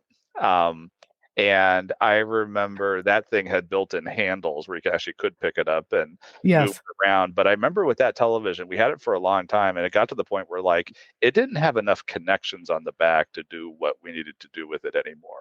Yeah. Like I was having to buy like all these adapters and jury Yes. rig it up, and it just So visits to Radio Shack, I'm guessing. lots of trips to Radio Shack. Yeah, I need a coax cable to RBG cable adapter. Yes. Do they make those? Can we find them? And it was like Right. after a while, it's like I am so tired of this. Let's get a flat screen television, and we upgraded. Yes. And that went away. Yes. Well, and I too had a TV VCR combo for many years, and then I also had a TV DVD combo, Ooh. which you could like load it on the side. But again, this is where we get into the VCR broke, Yes. but the TV works. So then you have to get another VCR to plug in. It's like, so you got a double VCR. I mean, trying to kill two birds with one stone with electronics or electronic storage really doesn't work. Yeah. That's the moral of the story. That was a fad for a while. That let's build the thing into the other thing and make it one big unit. Right. Yeah, the VCR and that did die. It ate my copy of Raiders of the Lost Ark, which I still don't forgive it for. I'm still all these years later. I put it out with the trash. Yeah. When we got our flat screen television, like let's get rid of this thing. And so in Cleveland, I don't know how it is where you live, but in Cleveland, you put your stuff out like that. The people in the pickup trucks, the scavenge, junk people kind of come around. And I think within like 30 minutes of me putting it out there, I remember looking out the front window, guy pulls up in his pickup truck, hops out. He uses like an electric drill to open up the case of the TV, and he takes the picture. I think it's for all the copper and the metal in there. He's going to take it. Oh, maybe, yeah. Scrapyard. It's like the scrap people. Yes. Yeah. He takes that. He throws it in the back of his truck. And he just leaves the shell there. He just leaves. Wow. I've just watched something that is just amazing, and I'll probably never see again. That is amazing. Wow. Yeah, there are people that make their living just doing that, apparently. How many TVs did you unscrew today, Bob? Well, today was a good day. Yeah, right. Yeah, about 5 of them. Yeah, lots of copper in here. Right. There's a sucker born every day. Yeah. Crazy stuff. Right. I can't believe they just threw that out. Yeah. Right. Don't they know the gold mine that's in that thing? They just need a drill. Come on. Right. Yeah. Yeah. Yeah, we do the same thing here. We put a lot of stuff out on the curb, and it's usually gone pretty quickly. Okay. And yeah. Some people I tell that to, and they're just like flabbergasted, like, "What? That happens where you live?" It's like, yeah, yeah. And we leave it out for reasonable amount of time, and then if nobody comes and gets it, we'll just take it to the dump or Goodwill or whatever. But it always fascinates me when people leave like couches out for free, which that is something I would never. Anything that's fabric, you couldn't. No, I don't care. If I did when I was in college, but after $500 in the cushions, I'm not taking it. And then they'll leave it outside in like the rain and the snow, and it's still out with a free sign. It's like, listen, I think a squirrel has died on that, and it's been rained on. Right. And there's been raccoons frost. are nesting in it. Right. Yes. There's a family of possums in there. Right. Are the possums included with the couch? Yeah. So, can we name them? Yeah. Right. That I don't understand. I'm not above anything used or whatever, but that is just no. That's where my limit is. But I've certainly left out some stuff that I can't believe people took, like a printer with no cord. No cord. That's no cord. What are you doing? Yeah. I left out I don't know if it was faux wood or real hardwood. I can't remember, but it was like a little bookcase that clearly had like water damage on it that I got used with water damage, and somebody still took it. I mean, people will take anything, Oh yeah. Yeah. But you look back at furniture you have or still have, and it's like, wow, it's like on its 8th family, by this point, like it must be, Yeah. I mean, there was a point where everything we owned was at least secondhand, if not third, fourth, fifth hand. I mean, easily everything that we had. Same. Except for our bed. I think my father-in-law advised us, if you're going to invest in a piece of furniture right off the bat after college, get a good bed. He's like, everything else will come in time. He's like, just invest in the beds. That's what we did. That's wise words. Get a new bed and new couch. Oh yeah. Everything else can be used, but those are no. Yeah, don't do it. Absolutely. Yeah. Oh man. Well, let's after that. Televisions are a big topic with this stuff, though, because they are instrumental. They are a linchpin of the faux wood discussion. They really are. Yeah. Oh, everybody remembers those. Well, for my next thing, it's kind of a nice segue from that, and that is a word that I don't know if everybody knows: credenza. They Oh, would, yes. also known as a sideboard. I think some people might call that a sideboard. Yeah. Again, going back to my grandparents' house, same Yes. grandparents. Yeah. They had this giant credenza. It was dark wood. It was carved elaborately. It looked like it had ivy on the front, all wood, Nice. all one color, but like it Yeah. was carved really nice. Um, and they had stuff on top of it, like maybe like a couple photos in frames, maybe like a candle inside a glass thing, with like Mm. fake ivy around the Some candle. doilies, maybe. Just some doilies, always some doilies going on. And I think speaking of televisions, I'm pretty sure it must have been in a set with their television they had in the same room. This was in Mm. their upstairs room, because there was a television there too, and it was also elaborately carved. It's wooden case that it was in. The console it was inside had the ivy going down the sides. But so Mm. this credenza went with them every house they lived in until they passed away. I swear I saw that in every single condo and house they lived in. Yeah. And you could open the top of this thing up, and it had a record player and an 8-track player inside it. Record player and 8-track player inside of it. I have no memory of them ever using the record player. Wow. But they listened to your grandma, I'm sure, rocked out to the Ford. I was going to say, yeah. Motor Company, yes. 8-track tape, yeah. Absolutely. They would bring that indoors, and they would pop that in, and they would play that one 8-track on their 8-track. Now I take that back. My grandma would play Christmas music around Christmas, so she must have had like either a Christmas 8-track, or maybe she did use the record player. I just never saw her use it. But I never saw them actually changing the record, putting a record on. Like I have no memory of that. But the 8-track, oh yeah.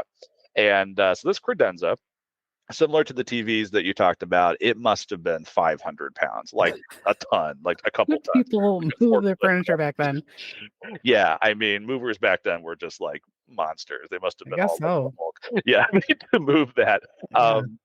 So it is a close cousin to those wood paneled, console TVs that you were talking about. And apparently that was a thing. And I wonder if there were versions of it where you could play audio cassettes, and versions of it maybe at some point where you could play CDs. I got to imagine there was some version of that, because CDs came out in the early 80s. They weren't widespread, right? But they were around. And so probably the more wealthy folks out there may have had like giant dark wooden pieces of furniture carved up, but like a CD player inside of it, a radio inside of it, probably. So yeah, really interesting. So I remember in college playing with the 8-track player, visiting them, and I think they were out somewhere. And I remember opening them up, be like, because I was remembering, stuff from my childhood, and I was like, because I lived in Germany, I hadn't been to their place in a while. I was like, oh, did this have an 8-track player inside? Oh my, yes, it did. And a record player. Open the lid up, see that, and so that 8-track still there, still was able to be played in the 90s. I don't know what happened to it, but I remember being struck with the 8-track player where you could only like kind of jump to the other side of it. You could jump ahead like 4 songs. That was all you could do. You couldn't rewind or fast forward or pick your song. There was none of that with the 8-track. So what people are like, oh, you don't remember 8-track players, Jason? You're young. I'm like, how young do you think I am? I've encountered 8-track players. Hello. And really it's just that one 8-track player, but still. But yeah. So yeah, the giant credenza. Did you see those growing up? Big, massive piece of furniture? Yeah, I feel like I don't think anybody in my in my family, I mean, like immediate family had one, but certainly I've been at people's houses that had them.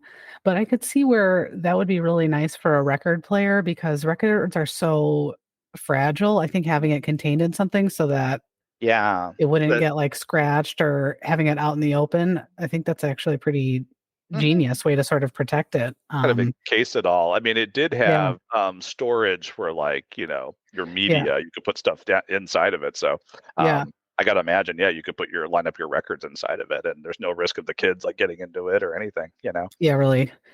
Yeah, well, that's what certainly made a comeback. So vinyl records are huge now, and a lot of places like Wayfair and Amazon and stuff all sell like record player organizer, probably faux wood, made to look mid-century modern record player storage stuff. So it's certainly making a comeback, that's for sure, which is great. I'm a big record fan. Actually, there's 3 or 4 record stores in my town. I live in like a smaller, I don't know how many people live here, 20,000 town of 20,000 maybe. There's 4 record stores within. Wow. Yeah. That's so cool. Huge. Yeah. Oh, I miss stores that just sold music, You just walked in, it was music everywhere. Yeah. Yeah, That's that's really awesome. cool. And Yeah, records especially. And again, one of those other things, oh, you don't remember record players. Like my parents had a record player. My dad and my mom played records. Hello. Like I know yeah, records. right. Yeah, we had our own record player. My parents had a record player, and me and my sister had our own, the Oh, you Fisher had Price your one. own. So Oh, how yeah, cool. yeah. Okay. So, and I Neat. actually have bought some of the records that we had as kids. I found again as an adult. So I've Oh, how Disco fun. Mickey Mouse. I don't know if you ever listened to Disco Mickey Mouse, but that's Mm-mm. like the gold standard of 70s and 80s children's records. My version Rainbow of that was Bright. Sesame Street Fever with the Sesame Street Oh, characters nice. singing disco songs. Yeah. Nice. Also, I'm sure I listened to that too. I should look that up. Yeah, Rainbow Bright. Yeah, Hmm. and Cabbage Patch Kids. Yeah, lots of good stuff. Oh, yeah. That physical media, is just Now, were those like the the little best. records? Because they had little records for kids, I remember. Yeah, these were like the full size, and I forget what it's like. There's like a 78 and a 45 or something Hmm. like that. But the Yeah. ones that I had were mostly all like the traditional full size records for Okay. the most part. But the Oh, cool. Fisher Price one was really cool because you could play full size records on it, and then you could twist a little knob in the middle and twist it up, and then you could play a 45 or whatever on it, which is pretty Oh, genius. So that is actually. Yeah. yeah, I mean, for the time, we were like, oh, this is awesome. Look what it right, can do. Yeah. exactly. Oh, neat. So yeah, Okay. yeah, yeah. So let's see. So you did anything else on the credenza? No, that's all with the credenza. Yep. Okay. Gotta love a good credenza. We have my wife's grandmother's credenza. We've had in our house since she passed away, which I'm so grateful to have. So Oh, it's how pretty. funny. Yeah, We have my grandma's sideboard. It was part of her same grandma, her dining yeah, room set. And yeah. we had it like repainted. Um, Nice. kind of a distressed look to it on purpose, to look like Yeah, that. And it's like where my Keurig sits and where I have like all our coffee and tea and everything in the drawers. And yeah, nice. same. It's really nice just to have that and just have it as a keepsake and a memory. Yeah, for Yeah, sure. yeah. Well, this will be my next one will certainly be tied to my grandparents as well. It's funny, they're just those the greatest generation just loved their fake wood products. They did. I mean, I think that was their wheelhouse. They were right there So for it, yeah. and and when we visit those grandparents on that side, I hope I haven't come off like I've been making fun of their decor Oh, because no, not at all. their house was very classy. You'd go there Yes. and be like, oh, this is a really classy place, and just Mm, very yeah. nice. And like you said, same as your grandparents, just spotless, completely Yes. spotless and clean when you'd go there. Yeah. To a degree, my home is not. Yeah. Yeah. No, I think if anything, I can tell how much you loved your grandparents by what you're saying, and I think the same goes Good. for me. Is it's like Yeah. Yeah. they're a huge part of my growing up, and I'm fond of all that stuff. And what if somebody's like, hey, I have grandma's old wax grapes, do you want them? I'd be like, you know what, yes I do, and I will put them Yeah. out right now. I have her Hmm. wine glasses and Oh, stuff like cool. that, and it's not my style, it's not anything I would buy. I'm a Doesn't fit in with very your stuff. but Yeah. it's from them. I remember drinking out of those things, and we use them all the time. So Yeah. I grandparents are Absolutely. good people. Yeah. So no, it's all love for their grandparents, even if their stuff seemed kind of silly. Just like I'm sure if I have grandchildren, I'd be like, wow, Yeah. Oh, yeah. grandma really had a What lot was of he thinking? hooded Yeah. sweatshirts. I don't Yeah. want any of her clothes. Can you believe he took down the wood paneling in his house? Can Right. you believe he did that? Yeah. I'm insulted. I can't believe you did that. Right. All right. So the next one on my list is which have kind of gone by the wayside too. I don't know if anybody listening still uses these, but we certainly did growing up, and I know my grandparents did. Was the TV tray, Mm-hmm. the infamous TV tray. Yes. Yep. So I remember those. yeah, it's a hot summer day in 1987, and there's too many people at the house to sit at the dining room table. Why don't you kids grab a couple of the tray tables out of the closet, and you guys can sit on the couch and watch TV? They were a huge thing. So especially in the 1950s, they became huge. Again, unnecessary rabbit hole, but now I'm like so fascinated. So TV trays became really popular in the 1950s, and if you're not familiar, it's essentially a small foldable table, the top of which is about the size of a placemat, I guess you could say, sometimes a little bit bigger. Mhm. Tray tables were first advertised for in 1952, the year that my dad was born. And then Swanson introduced the first frozen TV dinners in 1954, the year my mom was born. But that Oh. was an interesting coincidence. It was like this subject was made for me to look Yeah, up information for. absolutely. Your family history is intertwined all throughout the I know. Faux story. Yeah. Now I know what I'm going to get my mom when she turns 70 this year. Here's your frozen Oh, dinner. Um, I got you 70 of them. Enjoy. So usually they came in a set of 4, like I said, small foldable tables. 90% of households had a television by 1960. So having these was huge. So the convenience factor, a TV was, I think people really looked at it as sort of being like a social gathering. A family could all sit down together and watch a show, grab your, TV tray, eat a frozen meal. Now, of course, people will be horrified to hear that. I mean, we never ever eat dinner in front of the TV we ever didn't in either. our house. No. Yeah. Yeah. But 50s and 60s, it's kind of a big deal. Mhm. And during my research, I found a really funny picture, and I was almost tempted to use it as my background, but I wouldn't be using it as any kind of political statement because I don't talk about politics on the show. But there's a very famous photo of Ronald and Nancy Reagan in the White House eating dinner on TV trays, which is just Awesome. Yeah. classic. Yeah. Yeah, that's It was, great. it was hysterical. Oh my God. I think they had like matching outfits. It was adorable. And yeah, just really popular. And I feel like I brought this up before, but I think especially now, sort of our generation, people our age, I think are very, have a lot of guilt around kids and using electronics or, nieces and nephews, whatever.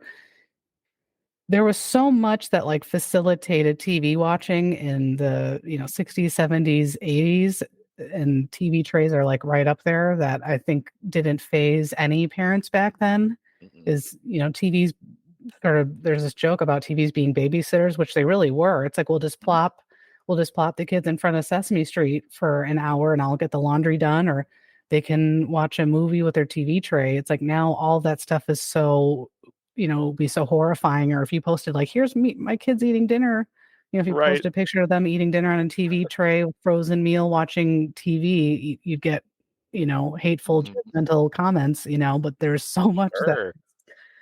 You're a is still terrible parent. Yeah. right. But so much back then was about, watching TV is fine. What's the big Mhm. deal? And we sat for 3 hours and used a TV tray to eat some mystery meat and weird mashed potatoes. It's fine. Right. Yeah. So, Half frozen peas, up in the corner, yeah, Yeah. yeah, exactly. I And, gotta figure that was all so new that's why yes, that was that so too. big. You didn't have to go to the movie theater anymore. You could just watch something in your own home. I gotta figure that was Right. what drove a lot of that. Yeah. Yeah, definitely. I think, yeah, the newness and, maybe not necessarily everybody had as TVs were just not as well, like I say, became more common, but I think it was just, I don't know, if it was a social thing. Like again, you're present, you're not distracted by anything. Everybody's coming together and watching something together. Nobody's looking at a phone, nobody's texting anybody. You're just sitting and watching ET and eating your pizza, Yeah. So it's True. different than it is now. So Yeah. More communal. Yeah. yeah. More individual. Yep. Yeah, you kind of have to agree on like what to watch because you can't have somebody watching one thing on an iPad and something else on TV. It's everybody's got to kind of agree on what's being Yep. watched. So I think that Only makes one sense. spot you can come to and watch something. So yeah, you got to agree on what it is. Right. Yep. Yeah, whether you like it or not. And my grandparents definitely had. I remember in my mind what their TV trays looked like. They had gold, not real gold, obviously, but like gold spray painted like legs Yes. that folded, and then there was a top that you could take off. It had like 4 little plastic clips that would go into the legs, and so we used those all the time in their living room. And I think they were a little bit oversized, so you could use it for a lot of different things. So Mhm. we often played solitaire at my grandparents' house, Oh, like with the cards. Yeah, not yeah. it was way before computers and stuff. So they taught us how to play a lot of card games growing up, Oh. and we always played solitaire. So we'd like sit in the living room, watch Golden Girls or whatever, and Mhm. play solitaire. Oh, that's So, awesome. yeah, and that was the best thing ever. Was Yeah. going to Grandma and Grandpa's house, watch some movies, play some solitaire, go play in the backyard. If I could, go back in time, I think that's what I would do. So Mhm. TV trays were a huge Yeah. part of our childhood, and we had TV trays too in my childhood home too, which came out all the time. Okay. Yeah. Okay. Oh, cool. That's ringing a lot of bells. Grandparents on the other side had exactly what you're talking about, the kind Hmm. of, gold, painted or whatever Yeah. legs, and the faux wood, top. And yeah, Yes. I remember they Forward. would Yep. fold up. You could fold them up and like put them against the wall, I thought. Uh, Yes. And they often came with like a little storage rack too. I think had like wheel. They could wheel, oh yeah. maybe like Yeah. wheel out from the laundry room or closet or whatever. Yeah, So then just put them back when you're done. Yeah, they were very, very much not something that was meant to like stay out all the time. Although I remember them no. being out pretty frequently at their house. Yes. Grandma on that side was a big TV junkie. She loved her reruns. So similar, I remember Yeah. sitting in their family room, which I believe was wood paneled. Of course, it was, Mm. Of and course. Yeah. eating off the faux wood TV Yes. tray. Um, but I don't necessarily know if it was like a full meal off the. It might have been just more like a snack, and you Mm. might maybe had a drink there. Yeah. But yeah, and watching like reruns of like whatever it was, like Diagnosis Murder or Right. Murder She Mash. Wrote or Quincy or Mash. Yeah, A lot of mash uh, in my grandparents' house. Yeah. yeah, yeah. No, you're right. No, that's very true. So yeah, it's associated with a very similar thing for me. Yeah, Yeah. Well, and I feel like because the whole thing with TV trays was convenience and ease of use and ease of storage, but those things weighed nothing. So yeah. I swear, if you sneeze too hard, you would knock the whole thing over. I'm sure I knocked that tray tables over all the time because they were so Uh-huh. just not sturdy at all. Oh, It they were was- rickety things, and your yeah, meal would go everywhere in your drink. And yeah, I right, don't remember one ever being knocked over, but I remember thinking that like if I have so much as brush up against this, it's gonna fall over. right. Yeah. You tap like my kids, that would be a nightmare. I don't even know if you could buy, I mean, you probably could buy TV trays, but Yeah. I would never maybe when they're like 20, maybe they'll be able to, Right. but we'd have to like glue their drinks and plate to the table because it would get, Yeah. it wouldn't even be on purpose. They would just lightly brush up against it or get distracted, turn around too fast, and there'd be like pizza everywhere. And it would So, be within like 5 seconds of setting it up. It would. It wouldn't like yes, take an hour. It'd be boom, right, done.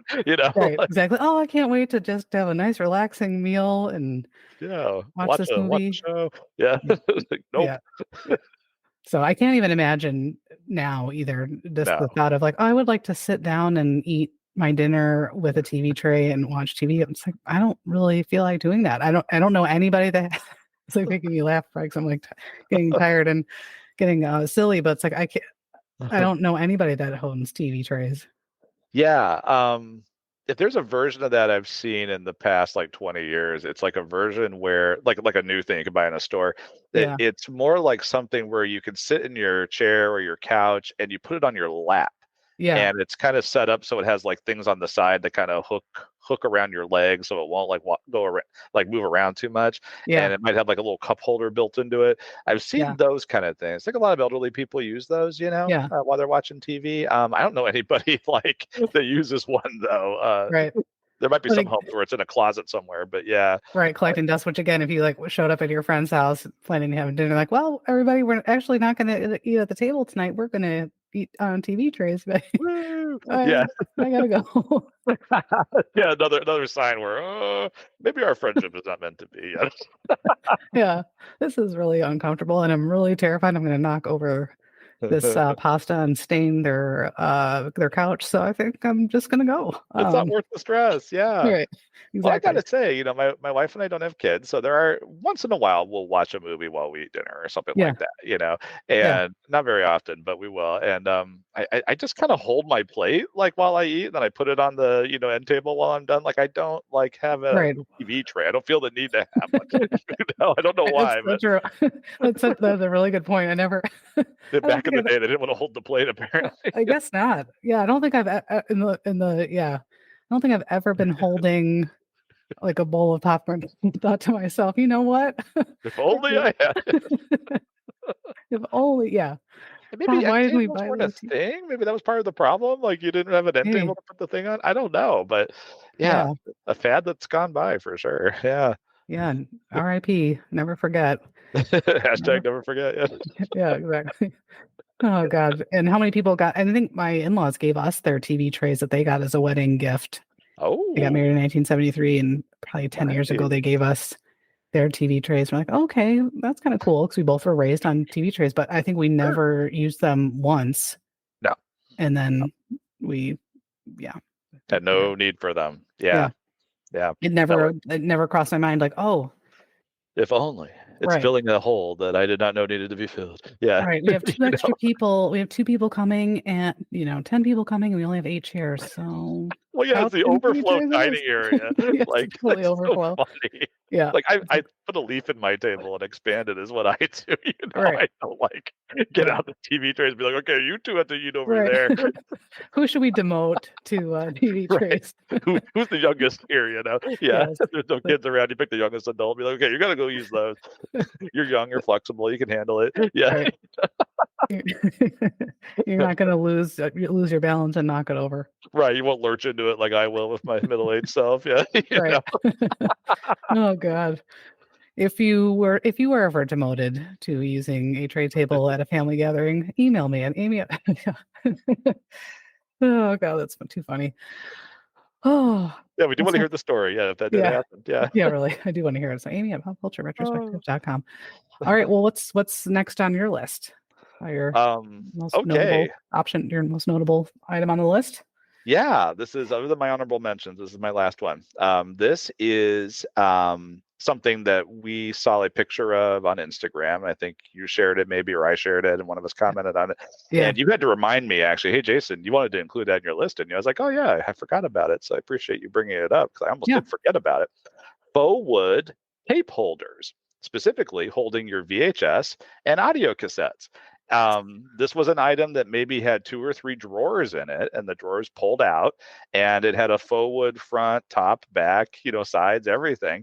And it was all like flimsy plastic. Usually it wasn't nice. There might have been some nicer, like, sturdier ones out there, but the ones I encountered never were that nice.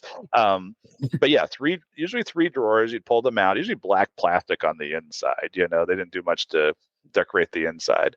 But yeah, like I said, it would hold your VHS tapes or your audio cassette tapes. There'd be like little slots inside the drawer where you could fit them in. They're not sliding, they're not tilting, nothing. They're going to stay where they are. I had one of these to store my audio cassettes in for a while. And I'm pretty sure when I got rid of my audio cassettes, that went too. Who knows where it is now? In a landfill somewhere. Right. But every home you visited had these for a while. Yes. Because unless they were doing the put them out on the shelves and line them up kind of motif, they were if they weren't doing that, they were in these drawers. Yeah. And there was a lot of, you want to watch a movie? You pulled out the drawer and like you go through them and like, oh, you have this. Oh, there's a lot of going to people's houses and kind of rifling through their stuff, yes. and seeing what they had and borrowing things and choosing what movie you wanted to watch. I remember them being impossible to clean the insides of these things, like the black plastic lots of memories of those drawers just be filled with dust and just crusted in there. And like, unless you were really patient, went in there with a Q-tip, there was no cleaning. There's no cleaning that. It was just going to be gross forever. Yeah. Like I said, I got to imagine there are tons of these clogging up landfills as we speak. It must be. Along with CD towers and CD spinners. These are all useless items now that no one's buying, and no one has a use for now with streaming. And so it's all like probably cluttering up. In fact, a friend of mine here in Cleveland said if someone figured out a secondary use for all of those, they would make a ton of money. If there was some other way those could be repurposed for something. But I figured that every time you have an elderly relative pass away and you're going through their stuff, there's going to be one of these faux wood panels with the drawers that you're going to have to go through and be like, oh, look at these, tapes that my aunt had or my grandma had or whatever. Inevitably, there's one of these there. Yes. Now, I will talk about relative I haven't mentioned is my one aunt she was really into taping movies off HBO. And so she had tons of, the blank VHS tapes and you record on slow play. You could put 3 movies on there usually. She had tons of movies on those tapes. And I think she had like a bunch of these stacked up like in next to her television. Like there wasn't like a big giant unit with like multiple drawers. It was like I've got one and I put another one on top of that and I put and like maybe 4 or 5 high. I do have a memory of that. And she kind of pared that down as as things went on in her life. But for a while there she had this massive movie collection and she moved away from that, went to DVDs and stuff after a while. But that was a thing, and that's how you stored your media before streaming, folks. This is what you did. Takes up, yeah, so much space. Oh gosh, yes. And especially the Disney VHS tapes were huge because they're in a huge plastic Oh, that's case, which right. was impossible to store anywhere. Nobody Wouldn't made any fit. faux wood stuff for those, and they should have because Mm-mm. people needed it. I'm sure would have been a demand for it, but And you those would know, big you're the big plastic Disney cases, fan, right? You probably right? had all those movies. Yeah. hmm And they're a Yeah. nightmare to store. Yeah. What'd you do? Line them up on a shelf like books? I mean, is that what you I did? think so. Yeah, we had a You had little to. room in this weird room by the front door of our house that we never really used. We never used that front door, so it was like this big room with a closet in it, and our China dolls that were really creepy. That I think were shoved in the closet because they're scary, and the kind that like you Yeah. know the eyes Right. would open when you like put the head parallel. It's Oh, just those are scary. creepy. Yeah. Wicked creepy. I don't even know why we had those. But anyways, so there's a creepy China creepy China dolls. My mom's like sewing stuff, and then this bookcase, and we had all of our movies in there, I think eventually, which made it nice because it was kind of out of the way, so you didn't have to look at the clutter of the VHS tapes. Oh, that's They good. were all in one spot, and we had a ton of recorded stuff too, and illegally recorded things from people that my parents knew that could do the dual recording thing at for with the Blockbuster video. So Oh yeah. between Yeah. all that stuff, we had tons and tons of videos. So The movies. Yeah, absolutely. That's how you did it back then, you yeah, know? too expensive, to keep buying VHS tapes were so expensive, and then there's laser discs, and that was a whole thing. Yeah. Oh, Laserdisc. Yeah, I think I knew Yeah. one family that had the Laserdisc player, and they had like, a Laserdisc library. And I remember Yeah. thinking, like, what is this? Is this going to Yeah. catch on? Should we start Like to a get these? huge, Like, yeah, nope. like a I don't huge know. CD record thing. Yeah, we never had that either. That was way too expensive, and we weren't that into movies and stuff to go to that length to be able to do it. Like, VHS is fine. Yeah, and I feel like, the DVDs came out and the Laserdisc just got wiped off the map. There was no competing. Yeah, yeah, And, very storage was a big part of it, right? DVDs were a lot easier to store than yeah, really. big giant Laserdisc. Yeah. Right. Yeah. Was there a faux wood storage cabinet for that? That'd be interesting. Yeah, I wonder if someone specialized in that, if that is out there somewhere. I'm going to make a Yeah. note, and Yeah. I'm It's going to probably troll rare. like eBay, and see if they've Right. got one, Right. And in the description, it's probably gonna say rare. Yeah, rare, Rare particle board. retro. Yeah. Right, Faux part of wood. Yeah. piece of garbage. Yeah, they Yeah. won't tell you that, Yeah. but Really. it'll be true. Oh man. That's All all I right. had with the media storage, the faux wood drawer media storage. Nice. Okay.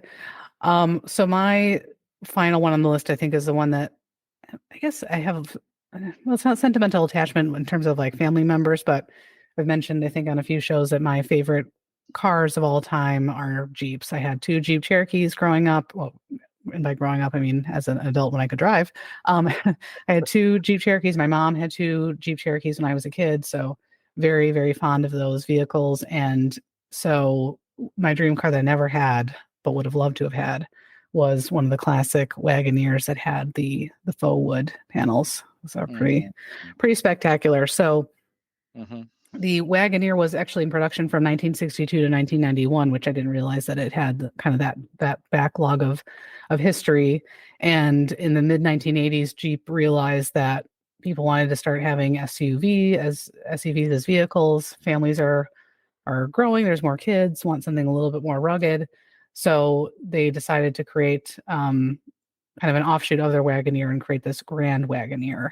So these were a little bit higher end than their standard Wagoneer. They had 15-inch alloy wheels, leather seats, and vinyl wood paneling. And apparently, and I didn't know this because I've never seen one like this, or I don't remember seeing it, but apparently you could get a Wagoneer with corduroy seats. What? Corduroy seats? Yeah. Kidding? It's giving me like a rash just thinking. Yeah, that's how noisy that would be too. Right. Exactly. That sounds terrible. So apparently you could do that. Gravel road, all the people like moving around, Right. Exactly. And just grind, sit down with like dirty pants and have fun getting that cleaned. Yeah. Speaking of like stuff that's hard to clean, geez. Yeah. Yeah. That's the story of my life. So these Wagoneers, just like Jeep Cherokees, which are notorious, didn't have headrests in the back seat. Never did, even though it's a higher end vehicle. No rear headrests. So I have many many memories of falling asleep in my mom's car in the backseat, no headrest, waking up with the worst neck pain you can ever imagine in your entire life because the back of those seats in the Jeeps were really short. And I'm not tall, never have been, obviously.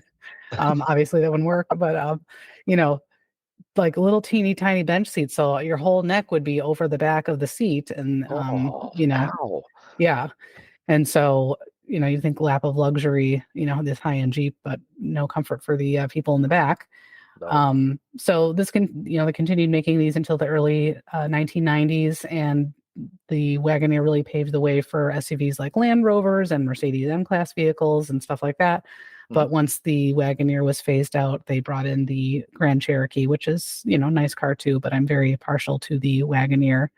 And in recent years, they brought the Wagoneer back, but it is nothing like it was back then. I think those cars are hideous. I think Jeep should contact me for input. So to the executives of Jeep that are devoted listeners to the show, please hit me up. I am available to consult with you about what you should do. I think you are missing a huge sector of the market by not going back to your roots with your design schemes. I think your current designs are horrible. And apparently there's some companies that are making vinyl siding, vinyl paneling that you can get for Wagoneers, which actually make it look even worse than, oh my word, than they do right now. And they're huge. Yeah. And they're huge. They're so big. It's like a Suburban. It's like, who are you driving in this big, ridiculous tank of a car? Go back to what the designs from the 80s. My God, what is wrong with you people? Like stuff was compact, right? Yeah. Oh my gosh. Yeah. I wonder if it is a sign, though, of the aging process where you look around and you're just like, the cars are getting ugly. Right.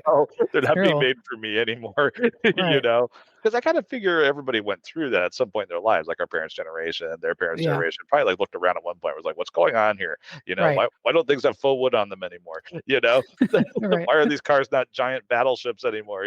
Right. Yeah, there had to be some kind of like phase in period where they were really uneasy with it all. Perhaps, yeah, it's true. But I will say, you're right though, I really do not care for any really modern car designs. There are very few that sort of catch my attention. But if somebody's like, here's a 1985 Wagoneer, it's got all the latest safety features, I'm like, sure. Where do I sign? That's the only thing, right? Is like, the safety features I get. That's I like for there to be an airbag. I like for there to be right. I don't go flying out of the car, Yeah, I don't want to have to pump the brakes in the winter. Yeah. So that's all-wheel drive, all that stuff. Yeah. Yeah. So those are all great features to have. Yes. Agreed. So that part of it I would keep, but I'm just not a big fan of modern car design. I do not care for really anything at all, and I would love to drive an older vehicle, but not going to happen but those people that have like they're either handy enough or they have tons of money to have someone else do it, and they get a vintage car and they just have it completely tricked out. I'm like, that is awesome. That that I would love to do that. Yeah. I'm hoping one of my kids becomes a mechanic. So yes, start planting some seeds. To have in the family. Start planting some seeds. Yeah, absolutely. Yeah, be like, aren't you interested in automotive school? Yeah. Right. Would you like to study the Jeeps of the 80s? Could that be like your minor? Your specialty? Yes. You get some special training on that. I really appreciate it. That's awesome, though. Yeah. Cool. Yeah. You have good memories attached to a particular class of vehicle. Yeah, that's neat. Yes. Yeah. If I see one, I always stop, and if I see one parked, I always have to go walk over and take a look at it and admire the interior and just the whole thing. Yeah, they're my favorite. I've heard if you want to buy a car from back in the day, the best place to buy it from is like California, Arizona, where the cars have not rusted, that kind of thing. And you hear stories of people that they go out, they fly out there, they buy it, they drive it all the way back east, for it to get destroyed by salt. Right. Where it will meet a doom that it did not intend. Yeah. Right. It didn't foresee. Right. Exactly. Cool. Oh man. Well, did you have any honorable mentions? I do have a couple. One is wood paneled speakers. Younger people listening to this may not realize, and once again, I acknowledge I sound like an old geezer, but we used to have freestanding speakers for stereo systems. And I remember my dad had the cabinet, they had the record player, the double tape deck, and the receiver all in the end. But then off to the side on their own little stands were these faux wood speakers. Now, as the 2000s rolled around, he replaced those with or the late 90s, rolled around, he replaced those with the black plastic became the thing, so black plastic speakers. But I remember as a kid, he had these faux wood speakers sitting there on these stands, off to the side, one on each side, He was a bit of an audiophile, and that's one that I remembered. Those used to be a thing for sure. Like everything else we talked about that had wood paneling slapped on it, speakers were no exception. The other one is a callback to something way earlier than anything we've talked about, and that is the antique, what we would consider antique, wooden radios from back in the day. Speaking of our grandparents, when they were young and they were at home listening to the radio, you look at pictures of these things, they are like the ancestor of these credenzas and these wood console TVs we're talking about. These are I can imagine how heavy they probably were, but these huge radios that were at least waist high, if not higher, on a person, and wide. And I don't know how powerful they were or anything, but families used to gather around back in the day, and our grandparents were young, and they'd even maybe when our parents were young, and listen to the Shadow or the Green Hornet or the Lone Ranger, any of those kind of things. The antique versions of those go for like $5,000. I saw prices online that were just crazy to buy a vintage one. And I can see that. That's actually worth it. Yeah. That's actually kind of cool if you have one of those. But like I was looking at pictures of those, I was like, oh, these are the ancestors of those things that came later, You blazed the trail. Right. And we think of a radio now, we think, oh, it's encased in plastic, it's going to be part of something else, blah, blah, blah. And now you just do radio over the internet. But back then it was a wooden thing, part of your living room furniture decor, sitting there. Yep. So those are my honorable mentions that I had. Okay. Yeah, and I think the same thing with the radio is like a communal thing. It wasn't. Now I feel like technology is very individual and very kind of in some ways anti-social, but I feel like then it was more of a collective thing. Like we're all going to sit and listen to this radio program. We're all going to sit and watch this movie.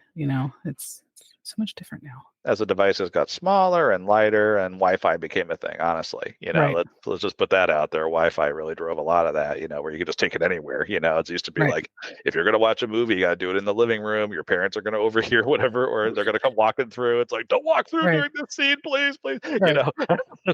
She didn't, there'd be some of that. But, and if you had a friend that had a TV and VCR like in their basement or something, it was like, we can watch whatever we want, Right. in their wood panel basement, most likely. Right. Yeah. The wood panel basement, I'll always. And at least you had privacy, whereas if it's just in the middle of the house, just like telephones used to be just in the middle of the house, corded telephone, it was like you had no privacy at all. Everybody's around, So True. very, very communal, like you said. Yeah. Yes, indeed. All right. So my last two honorable mentions are the Dodge Caravan, which was the infamous minivan that everybody got dropped off at school in. Unfortunately, we never had a minivan. We had my parents, 2 kids.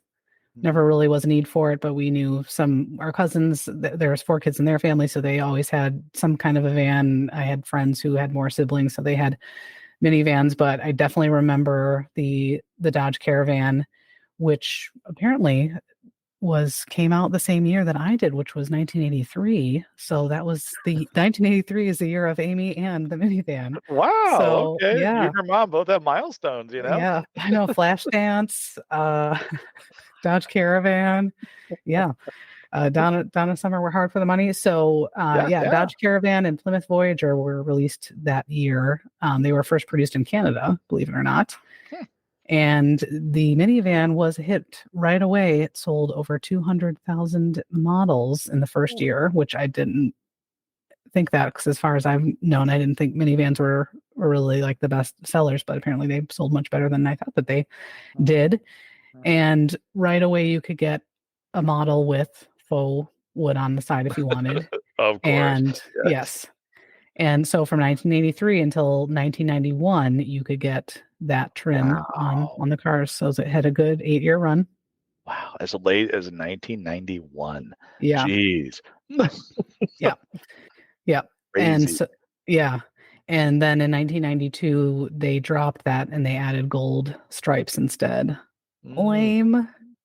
Gonna say that is no replacement for the faux wood. Come on, That's a slap. That's a slap in the face, really. I mean, come I on. know. Yeah. Imagine going to buy your new one and they've already like transitioned. It's like, no, now I have to get an older one. If I want the faux wood, Darn you, darn you, Dodge.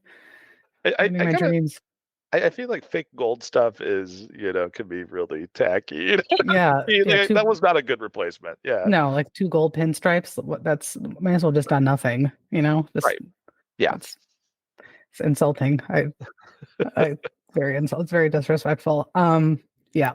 So I don't think Town and Countries are even made anymore. There's only very few companies that make minivans anymore. We actually had a minivan for several years that we recently traded in, but they're not that popular anymore. People are definitely more into SUVs and oversized SUVs over the minivan because I think it's never been cool to have a minivan. No. It never will be cool. But as a parent, I would say that was definitely a lifesaver for a lot of reasons, which would take a long time for me to explain. But I thought I would never be a minivan driver, wouldn't be caught dead driving one. Ended up having one for 5 years. So, right. You think you're not going to do it until you have to do it. Yeah. Be careful what you wish for. Right. Yeah. So, you just might get it. Yeah. Yeah. So that was a fun time with the minivan. And then my other honorable mention kind of goes along with the entertainment centers and TV cabinets. I think I had like a similar timeline, and that would be the desktop computer desk. So, which I'm pretty sure that the desk I'm sitting at right now is actually a faux. Is not. Maybe has parts that are hardwood, but I think it's mostly faux wood. But I feel like faux wood has looks a little bit more realistic now compared to back then. Yeah. But desktop computers, just like TVs, used to weigh a ton. We had a Gateway 2000 that weighed as much as probably a small TV because it had a huge back to it. So you had to put that on something. It wasn't going to be a tray table. It wasn't going to be a TV tray table. No, it would crush it. Yeah. Yeah, that would go crashing to the ground. So you had to put it on an equally heavy desk. And so I definitely remember families having these, college kids having these, usually in like a light wood color, often with built-in CD-ROM holders, things like that, Yep. And you could put excessive shelving on it. But I feel like I remember there being one that everybody had that had CD-ROM holders on kind of either side on top of it, and then like kind of a place to put your huge desktop computer. Yep. And so that was a big thing. Too. Yeah, seeing a lot of those on the side of the road too. Yeah, those are getting abandoned as well. Right, because most people are not buying, huge desktop computers anymore, or at least it's much, it's when I have a kind of a desktop screen that's bigger for photo editing and stuff, but it doesn't weigh anything. It weighs probably 1/10 of what my childhood computer weighed. So, right, yeah. So the desktop going to be as big as they used to be. Yeah, it's true. It's true. So yeah, there is, like you said, I mean, there has got to be a faux wood garbage dump, landfill, graveyard out there somewhere. They go to be put to pasture. Yeah, we had one of those that it had like the flat surface, but then it had like 2 other tiers, but one on each side, and like we had our printer on one and a scanner on the other one. This was the early 2000s that we did that, and that was a faux wood item. And the desk I'm at right now, I think something else that they've done. So the desk I'm at right now is also faux wood with maybe some real wood parts, like you described, but it's more like a grayish color. Like I think that might be an advance that they've made, where like you can have shades. I think back in the day it was just like brown and brown, or like your cherry or pine. Yeah, and maybe dark, maybe a lighter one, but now it's like I feel like there's other shades of faux wood, and I think that the desks are one of the remaining things, where the faux wood is still a thing now, even in this modern age we find ourselves in. Yeah, and I think it's still because it's cheaper, because this desk is pretty big, because I do a lot of I'm at this desk constantly, and it's like an L-shaped desk. But I think to have something this size Mhm. with the drawers and the cabinets and stuff, if we were to buy like an actual hardwood desk, would have cost easily 3 times as much money. So that's probably Yeah. why we bought it. But yeah, it's kind of a grayish. I bet similar. Similar. Is it from Amazon? It might have been actually, Yeah, yeah. the This was Amazon. a desperation pandemic, working from home, unexpectedly purchased is Yeah, what this was. And I think nice. it was from Amazon. Yeah, actually. It might be the Yeah, same desk. I don't know. yeah. Great minds think alike. Exactly. Yep. You do it again. You do what you got to do, you know? Right. That's true. Desperate times call for faux wood. They So do. Yeah. yeah. Yep. And it's a way to Well, have that look without the weight, and having yes, to take care of that and worrying about it. Yep. Absolutely. exactly. Yeah, I don't have to put any wood varnish on this puppy. Just Nope. some all day, everyday cleaner will do the job. So Maintenance free. yes, Yeah. exactly. Oh man. Well, who knew that a brief discussion on faux wood would turn into a detailed discussion about faux wood? I Who know. We knew? first came up with this topic. I was like, "Is there going to be that much to talk about?" Apparently, there is. Yeah, Apparently, there's a right. lot to talk about. Yeah. There is. It's crazy. Oh my gosh. I feel like it's just the tip of the iceberg. I mean, I think we could have Mhm. really, gone Done deep totally dives crazy. into some of these things. I'm sure, like televisions alone, we could probably do something. Right. Like a much deeper dive into the wood console televisions, the different kinds of them, and Yeah, really.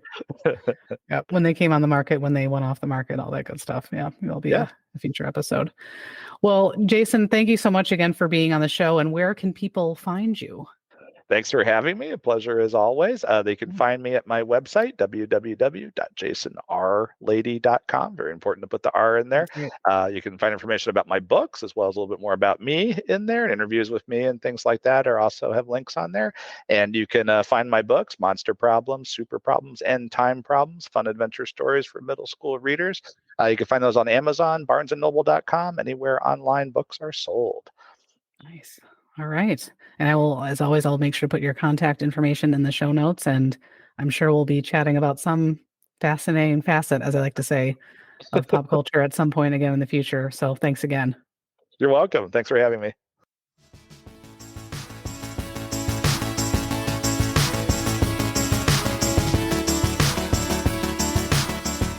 I hope you've enjoyed this episode of the Pop Culture Retrospective podcast, where I was joined by Jason Lady, where we got to take a trip down memory lane and discuss all of our favorite faux and vinyl wood memories. It was a hilarious discussion, and I hope you enjoyed it as much as we enjoyed putting it together.